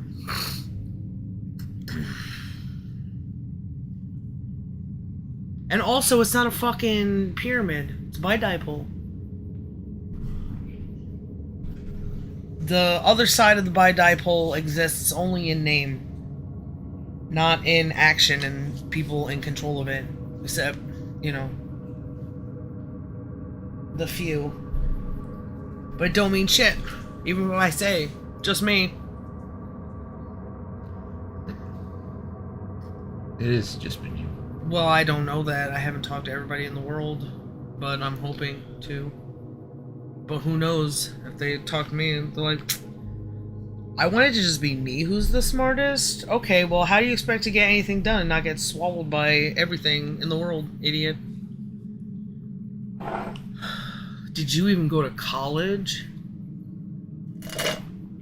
In your mom's sweet puss? Bachelor's degree. Cause I fucking left her? Cause I fucking left her. Graduated that. I ain't never going back. Paid my money. Now I'm out. Smelled that pussy, didn't like it forever. Got bored. After confessing to these things, they had been pardoned, reinstated in the party, and given posts which were in fact sinecures. Sinecures. Sinecures? I'm not sure what that is. But which sounded important. So it sounds like it's not a real thing. Yeah. Should I look it up? I don't. And now it's you, Socrates. You have the worst nails. You're like a freaking bat or something. Sinecures? yeah. What is this Ford advertisement on my Brave page? Brave, you're getting on my last one. I'm about to reduce you. Sinecure? Sign, S-I-N-E, and then cure. Wait, where did he read sign cure? Usually for he knew. Oh, everything went down. Because I was on the Brave page too long. Oh. Forgot.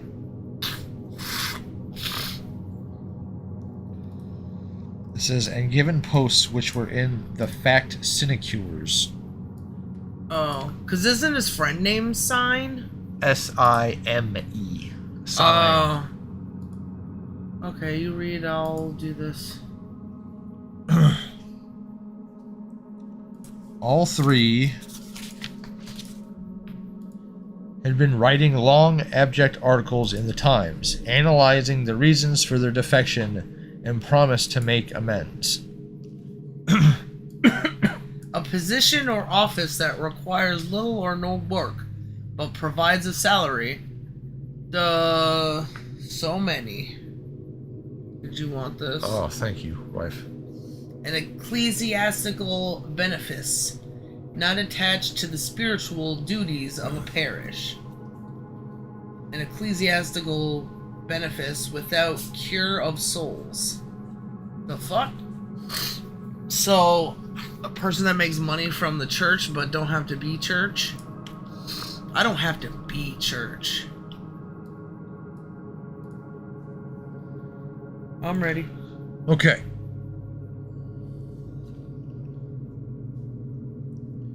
Sometime after their release, Winston had actually seen all three of them in the Chestnut Tree Cafe.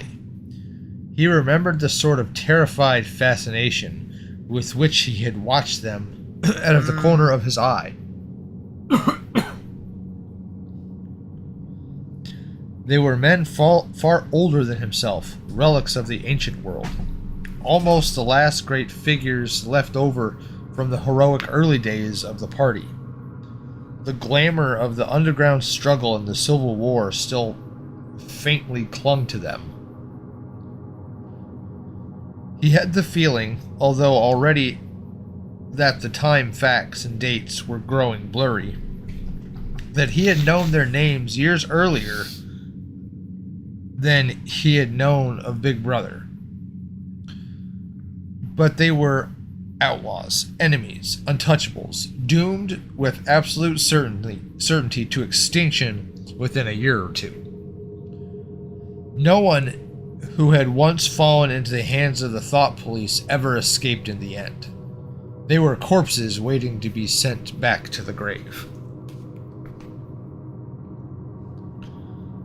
There was no one at any... Corpses waiting to be sent back to the grave.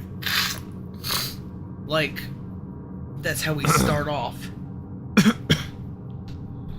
Yeah, if you're going back. Yeah.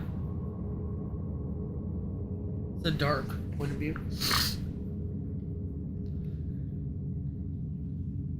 Or did they die, were resurrected to zombies, and then sent back to the grave? I don't know. Why would that be? Just maybe a different path to... Because they got arrested a bunch? Well, ow! And he fucking runs over my butt. He deja vu'd or whatever. You know, when you, the racetrack, like Sonic or whatever, goes up a little bit like that. Yeah.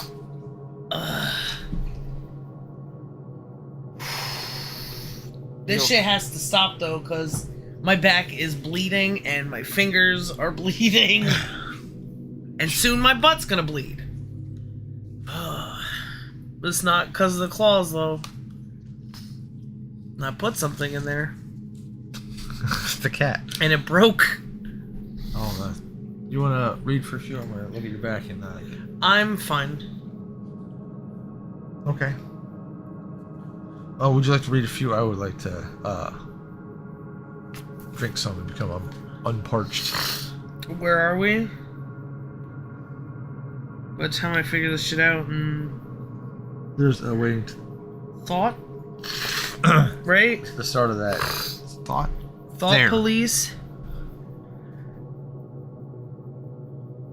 Waiting ceases. Waiting to be sent back to the grave, so we're at the new... Oh. Okay. There was... I can't say... There was no one at any of the tables nearest to them. It was not wise... It was not wise to read this book. I'll turn the light up a little bit. Well, it doesn't matter. I mean, if you need it, I don't know how you're reading. My eyes don't work anymore. That kind of sucks.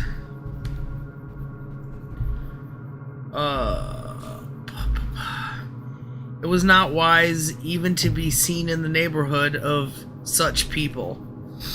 They were sitting in silence before glasses of the gin flavored with cloves, which was the specialty of the cafe. Of the three, so this was in the Prole area. Of the three, it was Rutherford whose appearance had most impressed Winston.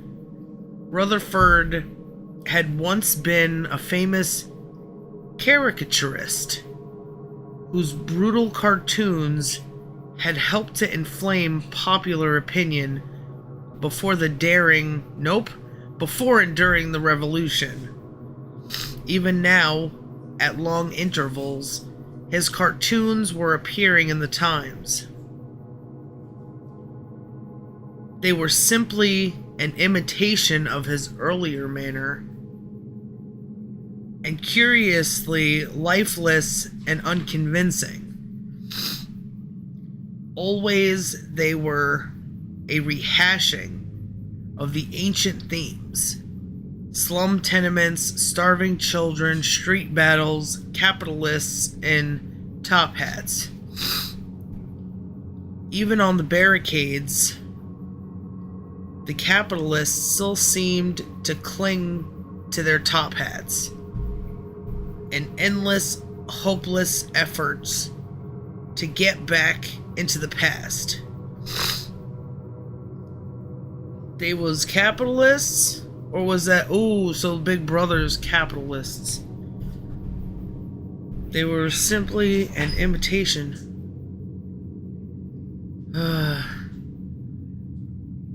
They were simply an imitation of his earlier manner. Always they were a rehashing of the ancient themes.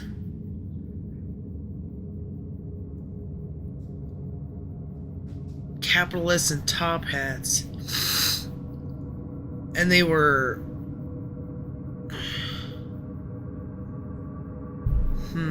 Even before the war, it was not wise even to be seen in the neighborhood. Gin-flavored Rutherford had once been a famous characterist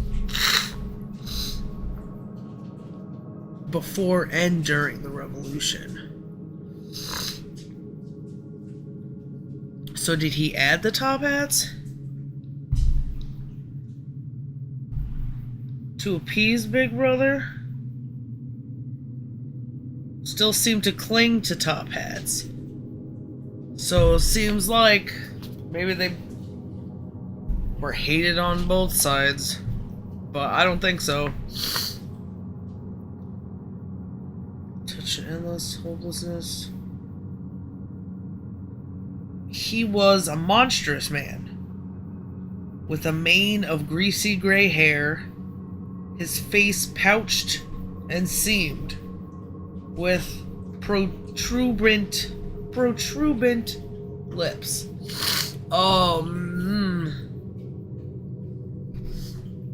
It seems like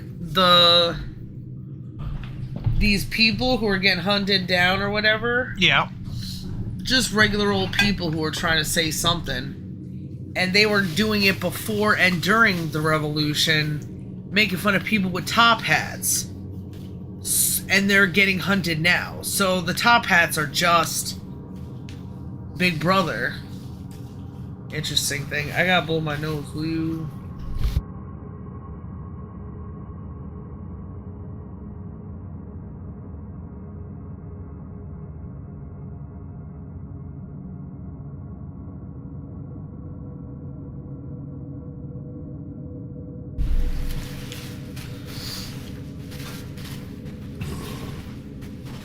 Excuse me.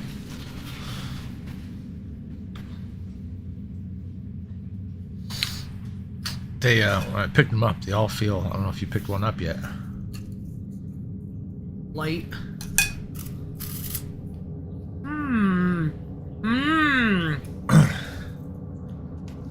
Better? Mm-hmm. Yes. They're not, That's soft and sticky. soft and sticky on the inside. I think you were right. All that stuff was just complete underbake. Did you have to do these ones for longer? Uh-huh. How much longer? 15 minutes. At the high?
I think I'm gonna see. These are kind of fun.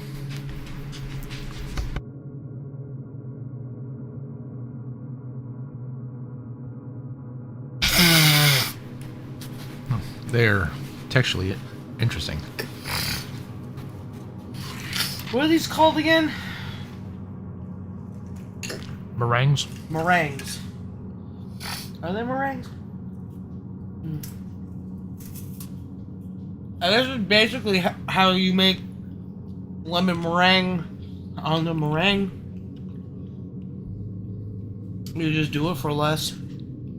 Like what the pavlova had on the inside. Yeah. When it was like at its least chewiest. But I think it's supposed to have like that chewiness, but also some of this crunch. But I'll do with these. It's crazy what eggs will turn into. Yeah. 5 egg whites. A cup of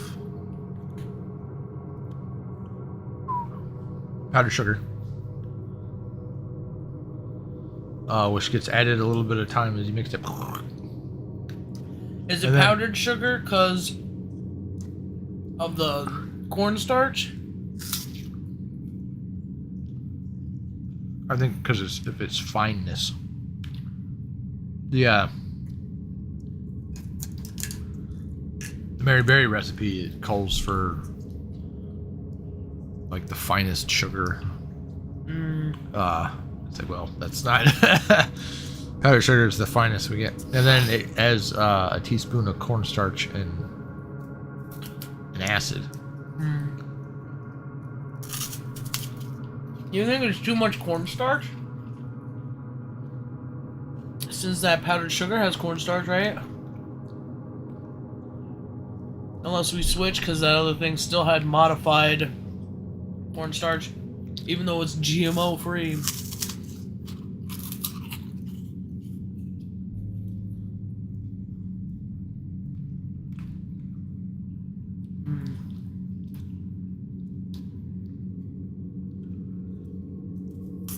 I like that. It's almost like that honey. What is it called? Honeycomb? Honeycomb. But better. It's not teeth destroying. Yeah.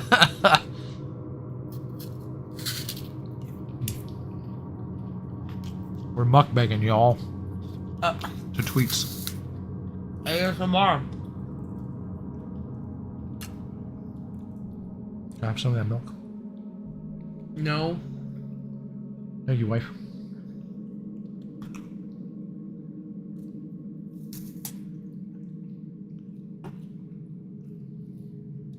It's weird the color that it turns on the outside.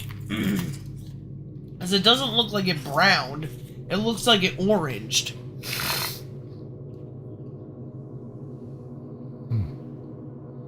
And it's such a definitive color everywhere, as opposed to like, you know, when things get a little brown on the top, but as you go down, like it all gets brown, even the bottom. Or oranged. Or peached? There's probably like a peach, right? Yeah, it's close to peach. The recipe and stuff says it's lightly browned.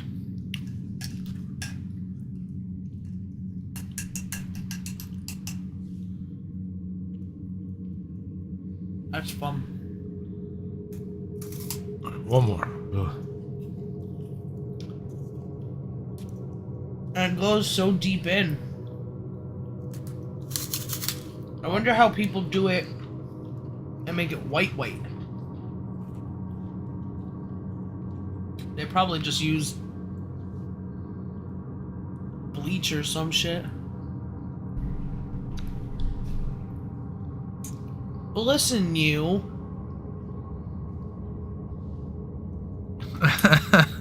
All up in wife's business.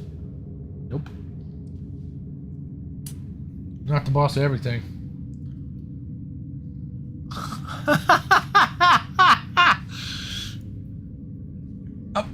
Oh, he was gonna jump on you. Ooh, I'd call you a botchable. What is that? A botchagaloop? But that's an insult to botchagaloops.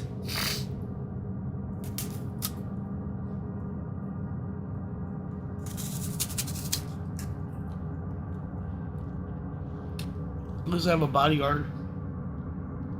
Sometimes. What are you, a sugar addict? I give you 5 little pieces of sugar a day since you were born. And all of a sudden you need it. Is he licking it? Uh-huh. Mostly eggs. He, yeah, a little piece, but he didn't eat that shit like he eats chicken. Or spaghetti. Or spaghetti, yeah. Like, the last time we had spaghetti, I gave him some. And he ate that shit again. The angel hair pasta, I think you made. Yeah.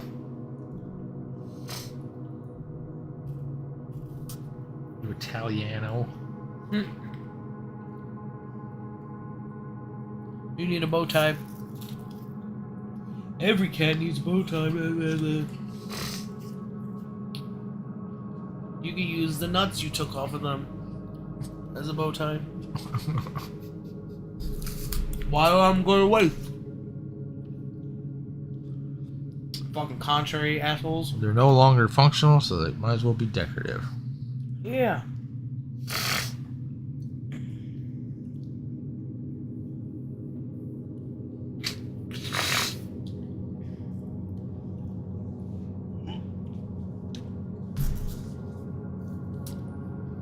Oh, something about that was interesting. Oh, we already talked about that.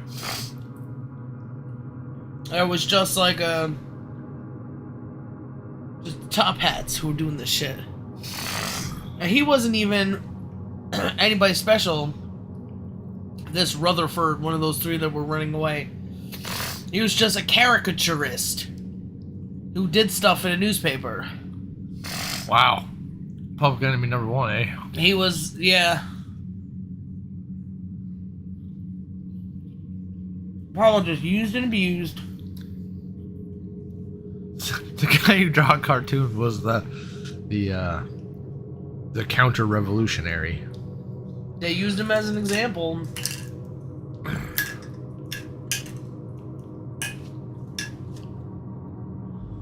So I would say we have another plate of that many. Okay. I think we'll have to make more. Yeah? Because you're enjoying them? Oh, yeah, at some point, though, right? I try to put matcha in it. Why are you... I don't want your dirty feet on my food. You want a little lick? Go ahead.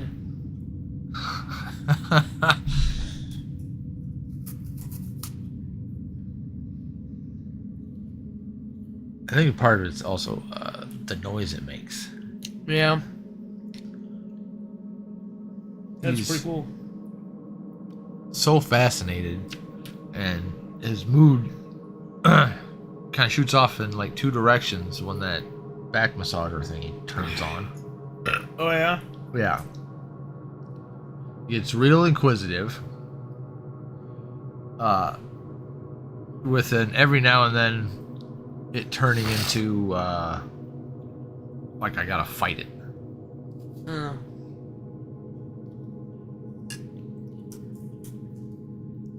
But he'll climb all over you to like get a better look at it.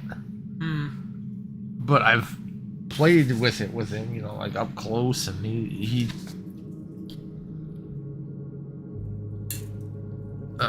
doesn't like it, but he's not like actively fighting it. He's just like, ugh. So I don't know why when I'm using it on you, he finds it to be curious.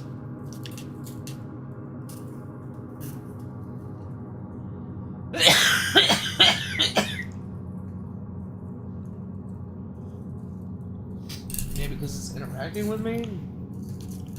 What do you even care about that? Or it's just the noise that it makes when it slaps against my skin? You know what I'm talking about? The flop flop flop flop. All right. Yeah.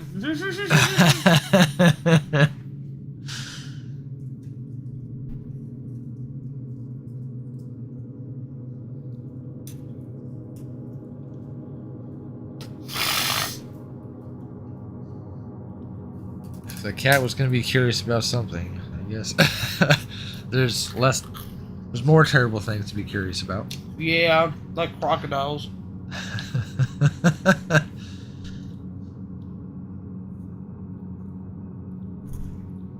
What's that buzzing noise?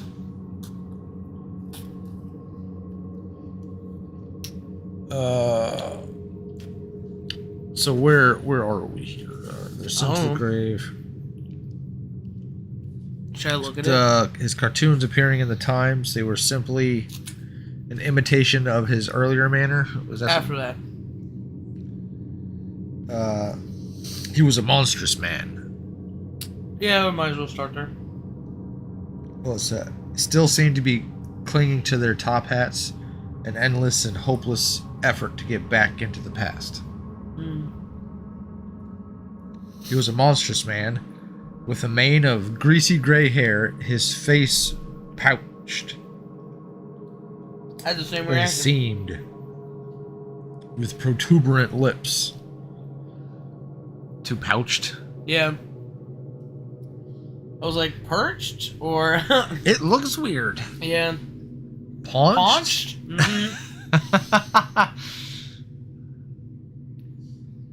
At one time, he must have been immensely strong. Now his great body was sagging, sloping, bulging, falling away in every direction. He seemed to be breaking up before one's eyes, like a mountain crumbling.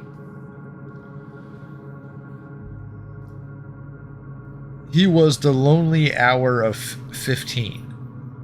Winston could now not remember how he had come to be in the cafe at such a time. The place was almost empty. A tinny music was trickling from the telescreens. The three men sat in their corner, almost motionless, never speaking.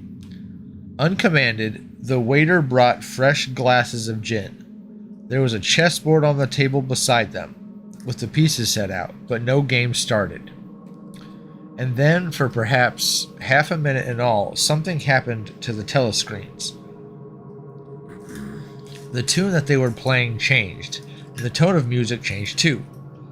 There came into, but it was something hard to describe. It was a peculiar, cracked, braying, jeering note. In his mind, Winston called it a yellow note. Oh. And then a voice from the telescreen was singing, "Under the spreading chestnut tree, I sold you and you sold me. There lie they, and here lie we, under the spreading chestnut tree." Like, just to taunt fucking them, because they're at the Chestnut Tree Tavern?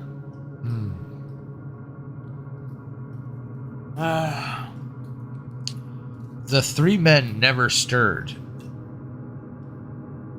But when Winston glanced again at Rutherford's ruinous face, he saw that his eyes were full of tears. And the first time he noticed, with a kind of inward shudder, and yet not knowing at what he shuddered, that both Arneson and Rutherford had broken noses. A little later, all three were rearrested. It appeared that they had engaged in fresh conspiracies from the very moment of their release. At their second trial, they confessed to their old crimes over again, and the whole string of new ones. They were executed, and their fate was recorded in the party histories, a warning to prosperity. About 5 years after this, in warning to prosperity? Posterity, sorry. About 5 years later, after five years after this, in 1973, Winston was unrolling a wad of documents which had just flopped out of the pneumatic tube into his desk when he came on a fragment of paper which had evidently been slipped in among the others, then forgotten. The instant he had flattened it out, he saw its significance. It was half a page torn out of the Times about 10 years earlier. The top half of the page, so that it was included in the date, it contained a photograph of the delegates at some party function in New York. Prominent in the middle of the group were Jones, Arneson, and Rutherford. There was no mistaking them. In any case, the names were in the caption at the bottom.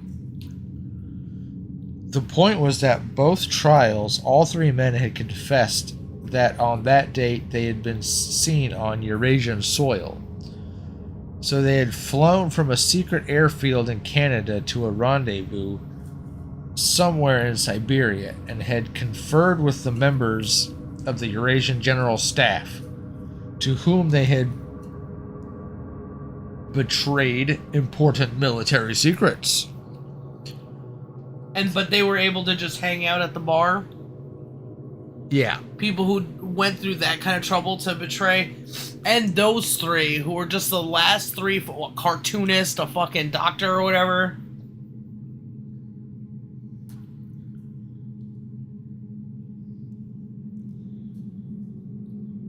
Big work. Big CIA. Yeah. The date had stuck in Winston's memory because it had chanced to be Midsummer Day. But the whole story must be on record in countless other places as well. There was only one possible conclusion. The confessions were lies. Of course, this was not itself a discovery. Even at that time, Winston had not imagined that the people who were wiped out in the purges had actually committed the crimes that they were accused of. But this was concrete evidence. It was a fragment of the abolished past, like a fossil bone which turns up in the wrong stratum and destroys a geological theory. Like Ron Jeremy. Bringing him out in that mask and fucking... Oh, like Hannibal Lecter? Hannibal Lecter mask in a fucking utility truck, like a hand truck, like you're moving furniture. I just... How dehumanizing. Well, he was like, it's so weird because it's like a weird position to be in. A porn star. Freaking... Almost like one of them Las Vegas people. So he gets to get, like Britney Spears, they get to degrade her more because they have more power over her. I don't know. But like Ron Jeremy, was it because because a girl lied and said that they were 17 or 18? Yes, something in... Yeah, banging some underage girls. It's a spectacle. And he's not really guilty for the things he was accused of. You just treat people like shit. Nobody cares because it won't be them, right? Even though it is like every day.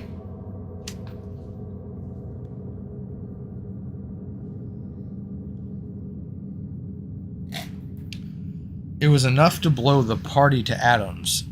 If in some way it could have been published to the world, its significance made known. He had gone straight on working. As soon as he saw what the photograph was, what it meant, he had covered it up with another sheet of paper.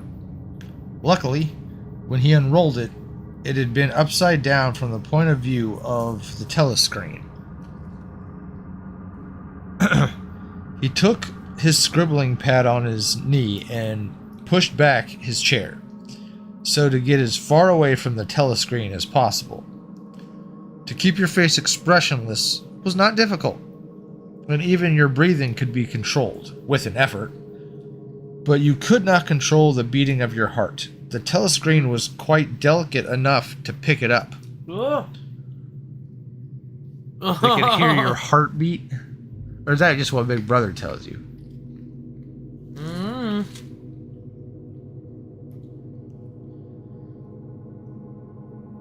He let what he judged to be 10 minutes go by, tormented all the while by the fear that some accident, a sudden draft blowing across his desk, for instance, would betray him. Then, without uncovering it again, he dropped the photograph into the memory hole, along with some other waste papers. With another minute, perhaps, it would be crumbled into ashes. That was 10, 11 years ago. Today, probably, he would have kept the photograph.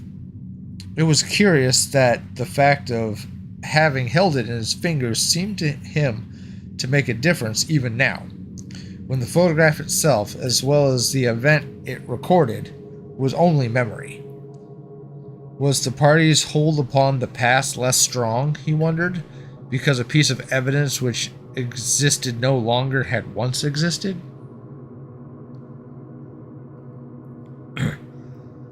But today, supposing that it could somehow be resurrected from its ashes, the photograph might not even be evidence. Already, at the time he made his discovery,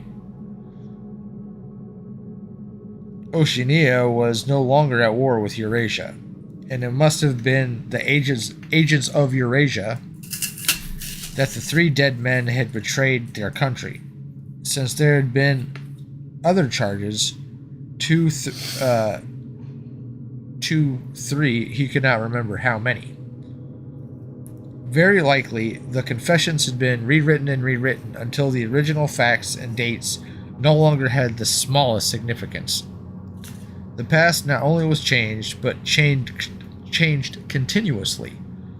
What most affected him was the sense of nightmare that he had never clearly understood why the huge imposture was undertaken.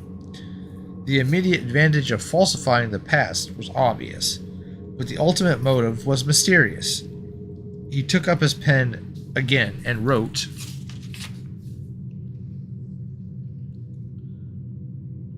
"I understand how, but I do not understand why." Why not?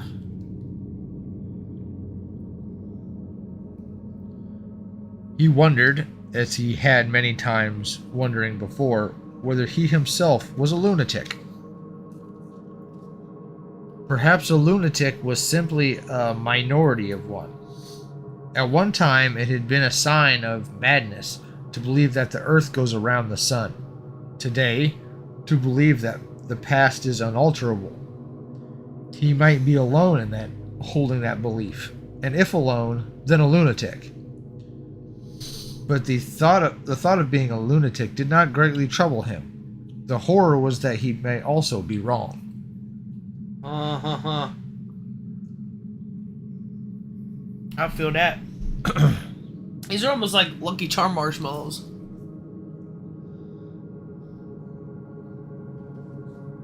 I don't know if it would be possible, but somehow get that mallow root flavor.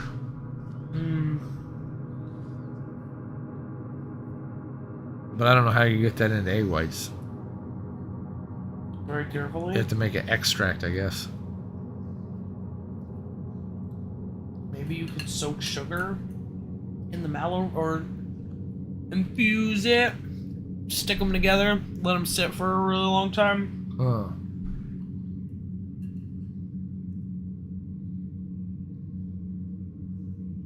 Worth a shot. You think so? Yeah.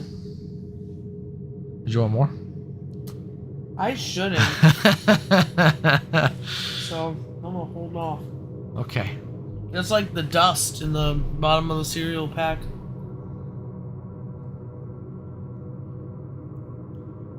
Had to give it flavor though. There's gotta be a way.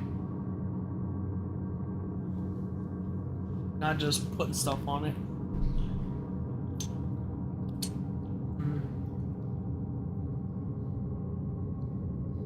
Maybe it would change the consistency. Or even if you put Can like you- matcha. Can we take the root and powder it? I don't know. I don't know if it's gonna. The taste will come out. Might as well try it. Get. I'll have to see if I need to use the spice grinder or motor pestle. I don't remember how dry that root is. Dry. Pretty dry? Mm-hmm. And maybe I could powder it.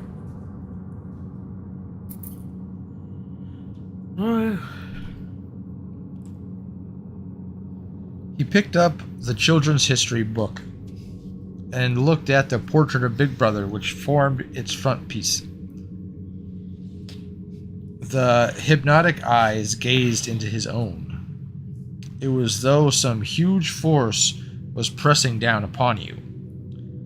Something that penetrated inside your skull, battering against your brain, frightening you out of your beliefs, persuading you, almost, to deny the evidence of your senses. In the end, the party would announce that 2 and 2 made 5, and you would have to believe it. What, pretty soon thereafter? You said? Like they did that?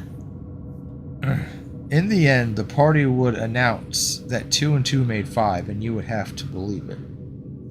Oh, in the end. Maybe he doesn't mean that's happened. Yeah. I would agree with that. When I first read this part, it like rang the most out to me. And I was like, okay, so it's not just me who feels when somebody is trying to make you deny something you know to be true, even if you can't communicate it. He says he knows somehow that the past can't be changed because he feels such a strong force of someone trying to make him believe that. So there's always like this, I see you doing these bad, wrong things. There's something else here at the very least. What are you looking at?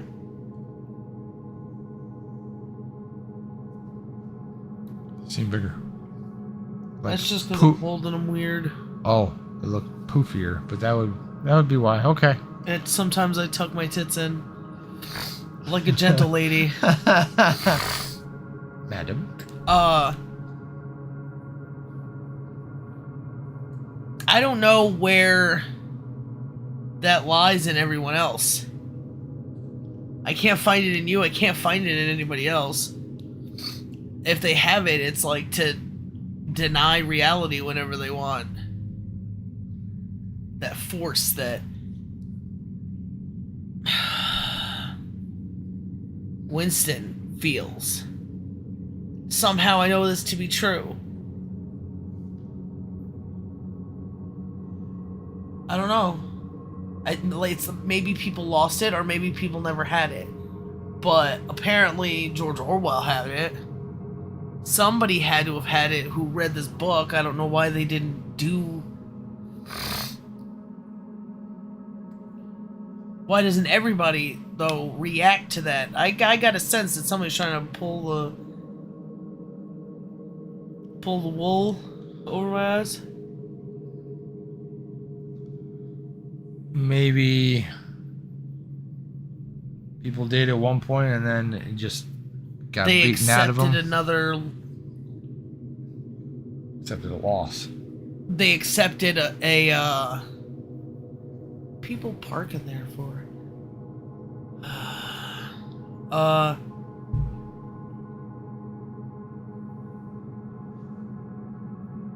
What were we saying? Getting distracted. People, I said people taking a loss. People accepting like they got beaten down by the system, so they don't have Oh, that or realization they anymore. accept someone who told them a different answer, and they're like, you know what, that makes sense, and then they get lost in that chaos. Like flat Earth. Don't you feel like everybody's lying to you? Well, hear about this dumbass shit.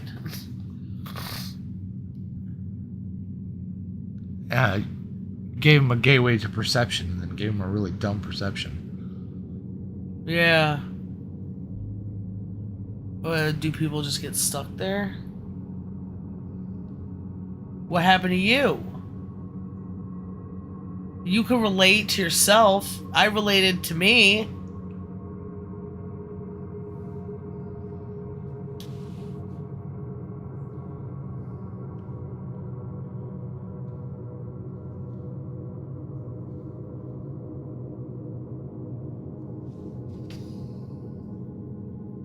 What are you looking for? The answer to life's burning questions? I want to make sure I get the experience.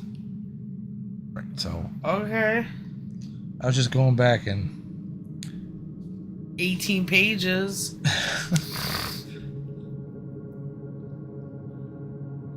It's most afflicted just is having this feeling that something's true. Yeah, that the past can't be altered. He knows this. Something on the inside is aware of this.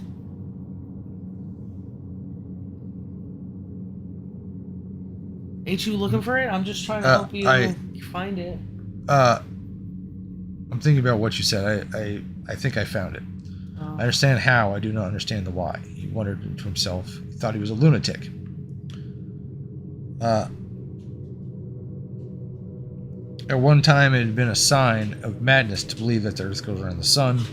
Today, to believe the past is unalterable. So today it's madness to believe that the past is unalterable. He might be alone in holding that belief. And if alone, then a lunatic. But the thought of being a lunatic did not greatly trouble him. The horror was that he might also be wrong.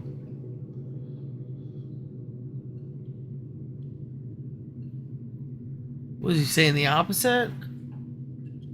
That he's just believing in...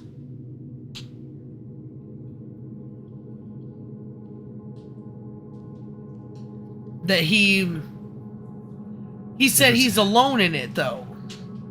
Yeah. At one time, it had been a sign of madness to believe that the Earth goes around the sun, which it does.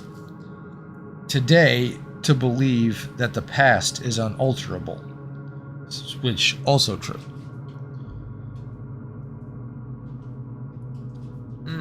He might be alone in holding that belief that the past is unalterable, right? And if alone in that, then he is a lunatic. But the thought of being a lunatic did not greatly trouble him. The horror was that he might also be wrong. It scares him that what if it is, and what if nothing makes sense? Yeah. You say that a lot. Yeah. What about you? Is there something that you felt alone in knowing, but even like in family, or can you relate to that in some way, I guess?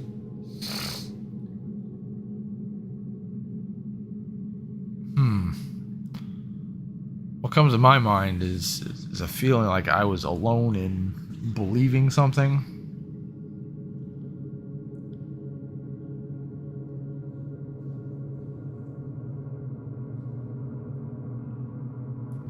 When I was young, when I discovered that God wasn't real, because I was brought up to believe so. that he was. And then to find out it was fake, and then watching my family go about the day being religious, and then I question it, and I get in trouble for it. So to see the punishment for seeing differently, it's like I'm the only one who fucking sees this.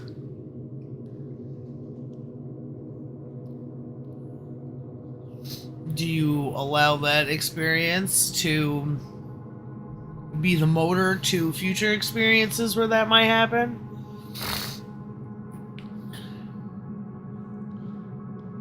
I can't say that I have brought that memory with me of all my things. Well, that makes you a dummy. Because that's life right now. Not everything is just a separate occasion of who's bullshitting me. The more you start consuming of all that stuff and going, what the fuck is going on? The more times somebody says something that I'm trying to think of how to word it all into yours particularly, is you try to tell me about these God things and you try to show niceness with your God stuff, and then when I ask you about it, I genuinely have questions and I'm vilified. And since I'm my own person, that's a no-go, especially for kids. But then eventually it goes away, I guess, for most people. For you,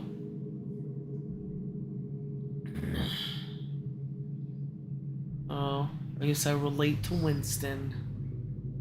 You relate to nobody because you're a strong, independent woman, aren't you?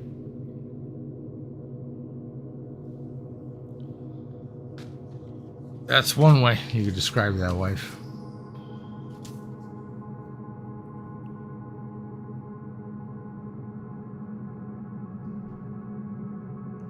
He picked up the children's book and looked at the... Oh, Big Brother, how far along did we go? Good Lord.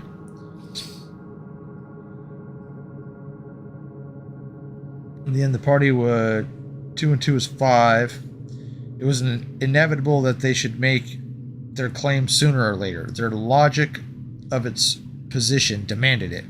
They had, you remember that YouTube video? 70 billion views. A teacher trying to show kids with math that 1 and 1 don't always equal 2. And he used some fake logic, like just did a magic trick to turn 1 into 0 and then back into something else again or some shit. Or turn A into, like, A and B is the same thing, but also they're different. Some weird shit like that.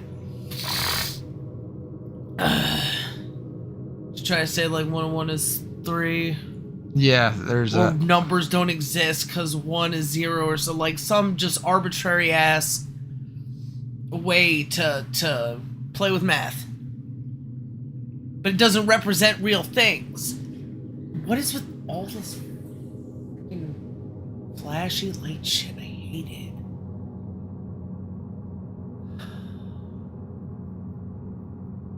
I know they're doing nothing good. They're existing poorly in the world. Even if they think they're doing good, just because you think you're doing good doesn't mean you're doing good. Oh, my intentions are... No. If your intentions aren't to have better intentions and to work towards the best, and you let shit like your job tell you how to not be a better person, then you're doing something wrong, and fuck you. Most people don't even let themselves get that close. No. Oh, I'm just a dopey man with gun? I get paid and I shut up? I'm doing a good thing. Criminals. I'm not a criminal. Criminal. But then you can't have opposing views. I gotta follow the law. I gotta butt in. See something, say something. Not merely the validity of experience, but the very existence of external reality was tactically denied by their philosophy. That's the person, the judge who got that person for like embezzlement and shit on the 9/11. The see something, say something guy.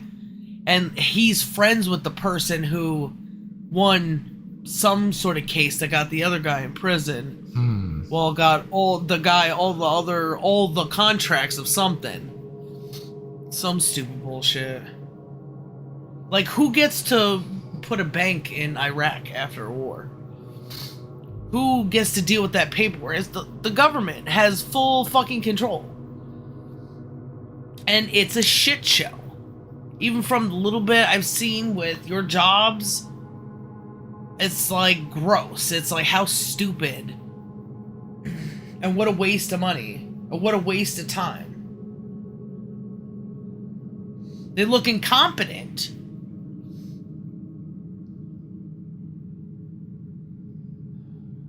Now they're cutting kids' dicks off.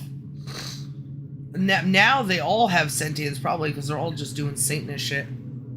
They all think they're rebelling against their moms and dads by doing witchcraft and get money.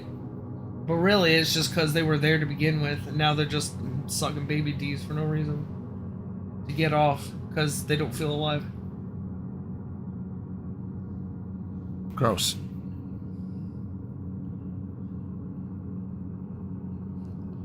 The heresy of heresies was common sense. And what was terrifying was not that they would kill you for thinking otherwise, but they might be right. For after all, how do we know that 2 and 2 make 4? Or that the force of gravity works? Right? Because 2 is a representation of 2 separate individual things. There is one individual thing and another individual thing. There's got to be a way to measure things, and we measure things. I am one person, I am one body, I am separate from all the other things around me. There's a sense in that you don't have to say. But I guess when you got thought police, fucking politicians and stuff, fucking jobs, those kind of absolutes that you can say, what's gravity? Who knows? But our feet are on the ground all the time, unless we get tripped, or unless we jump or move. But the foundation, what is that called? The baseline is your feet are on the ground. When you're standing up, your weight goes down. Now once will you throw your pen in the air and shoot off into the fucking There space. is no opposite. And sometimes you need a lot of those different things and explanations and thoughts to kind of hone in exactly what a thing is, but that's life. Fuck you. Or was the past unchangeable? If both the past and the external world exist only in the mind, if the external world only exists in the mind, it makes it internal, right? Yeah. And that's not correct. Yeah. You are viewing it and you're in it, but your past, when it's in the past, you're just viewing it on the inside, but it was at one point on the outside. That matters. And it would be on the outside regardless of if you were there. No matter how much somebody wants to say that everything is, the whole world revolves around them and they're in the Matrix or some shit. The True Man Show. Everything's about me. Both the past and the external world exist only in the mind, and if the mind itself is controllable, then what? But no! But it's not controllable because he could be crazy. Just fuck it. I'm insane. I'm the opposite of you. That's probably what makes crazy people crazy. They just don't want to be sane. There's no point. It's either life's got no purpose that way or something, so they might as well be crazy. Yeah. Hold on.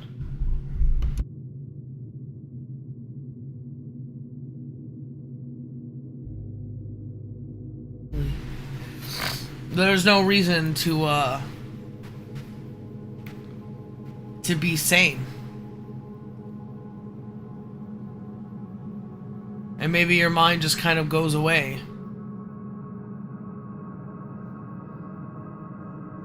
Because if it doesn't go away, you're running. Regardless if people call you insane.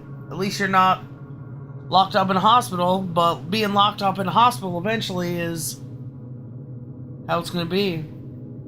That's what prison is.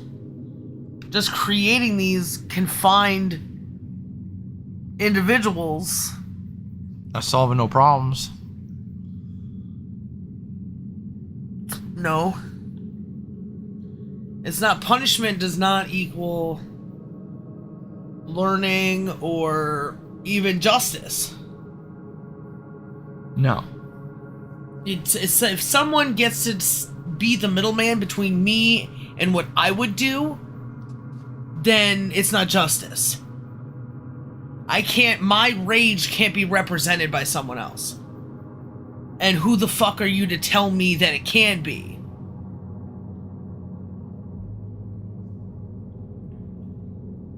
They control everything for no reason.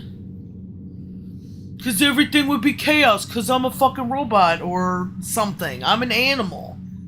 It's like, well, what do you think these fucking people are, Dodo? But no, his courage seemed suddenly to stiffen of its own accord.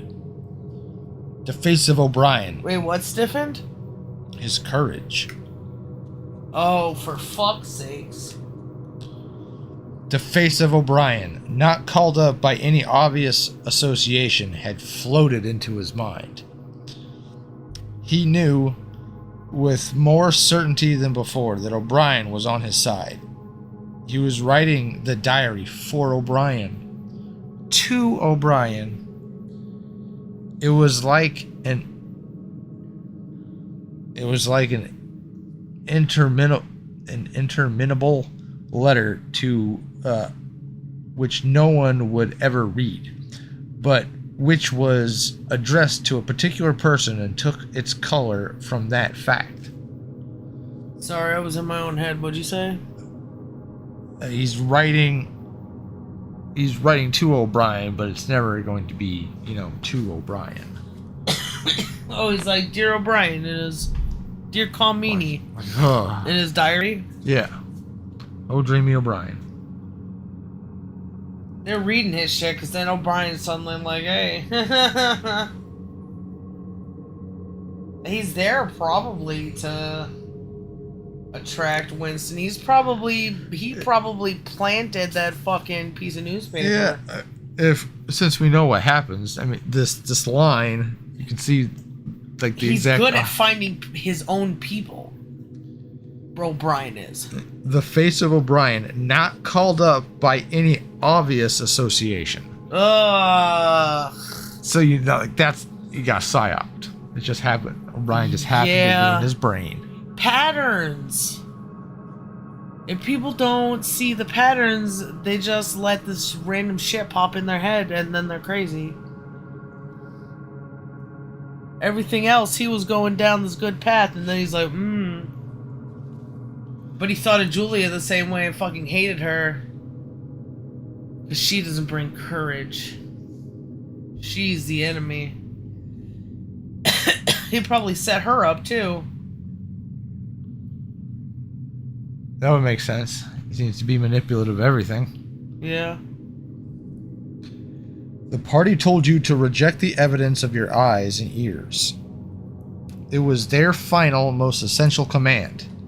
His heart sank as he thought of the enormous power arrayed against him, the ease of which any party intellectual would overthrow him in debate, and subtle arguments he would not be able to understand, much less answer. And yet he was in the right. They were wrong and he was right. The obvious, the silly, the true had gotten to be defended. Truisms are true. Hold on to that. The solid world exists. Its laws do not change. Stones are hard, water is wet. Objects unsupported fall toward the Earth's center. Was he writing this to O'Brien? Yeah. With the feeling that he was speaking to O'Brien, and also that he was setting forth an important axiom, he wrote, "Freedom is the freedom to say that 2 + 2 make 4. If that Even is if granted, 2 and 2 isn't 4, he should be able to say it. Yeah. If that is granted, all else follows." All else follows, except not really, because everybody knows 2 and 2 is 4. But do they? That's the end of the chapter, wife. Oh shit. Well, good. I gotta take a nap.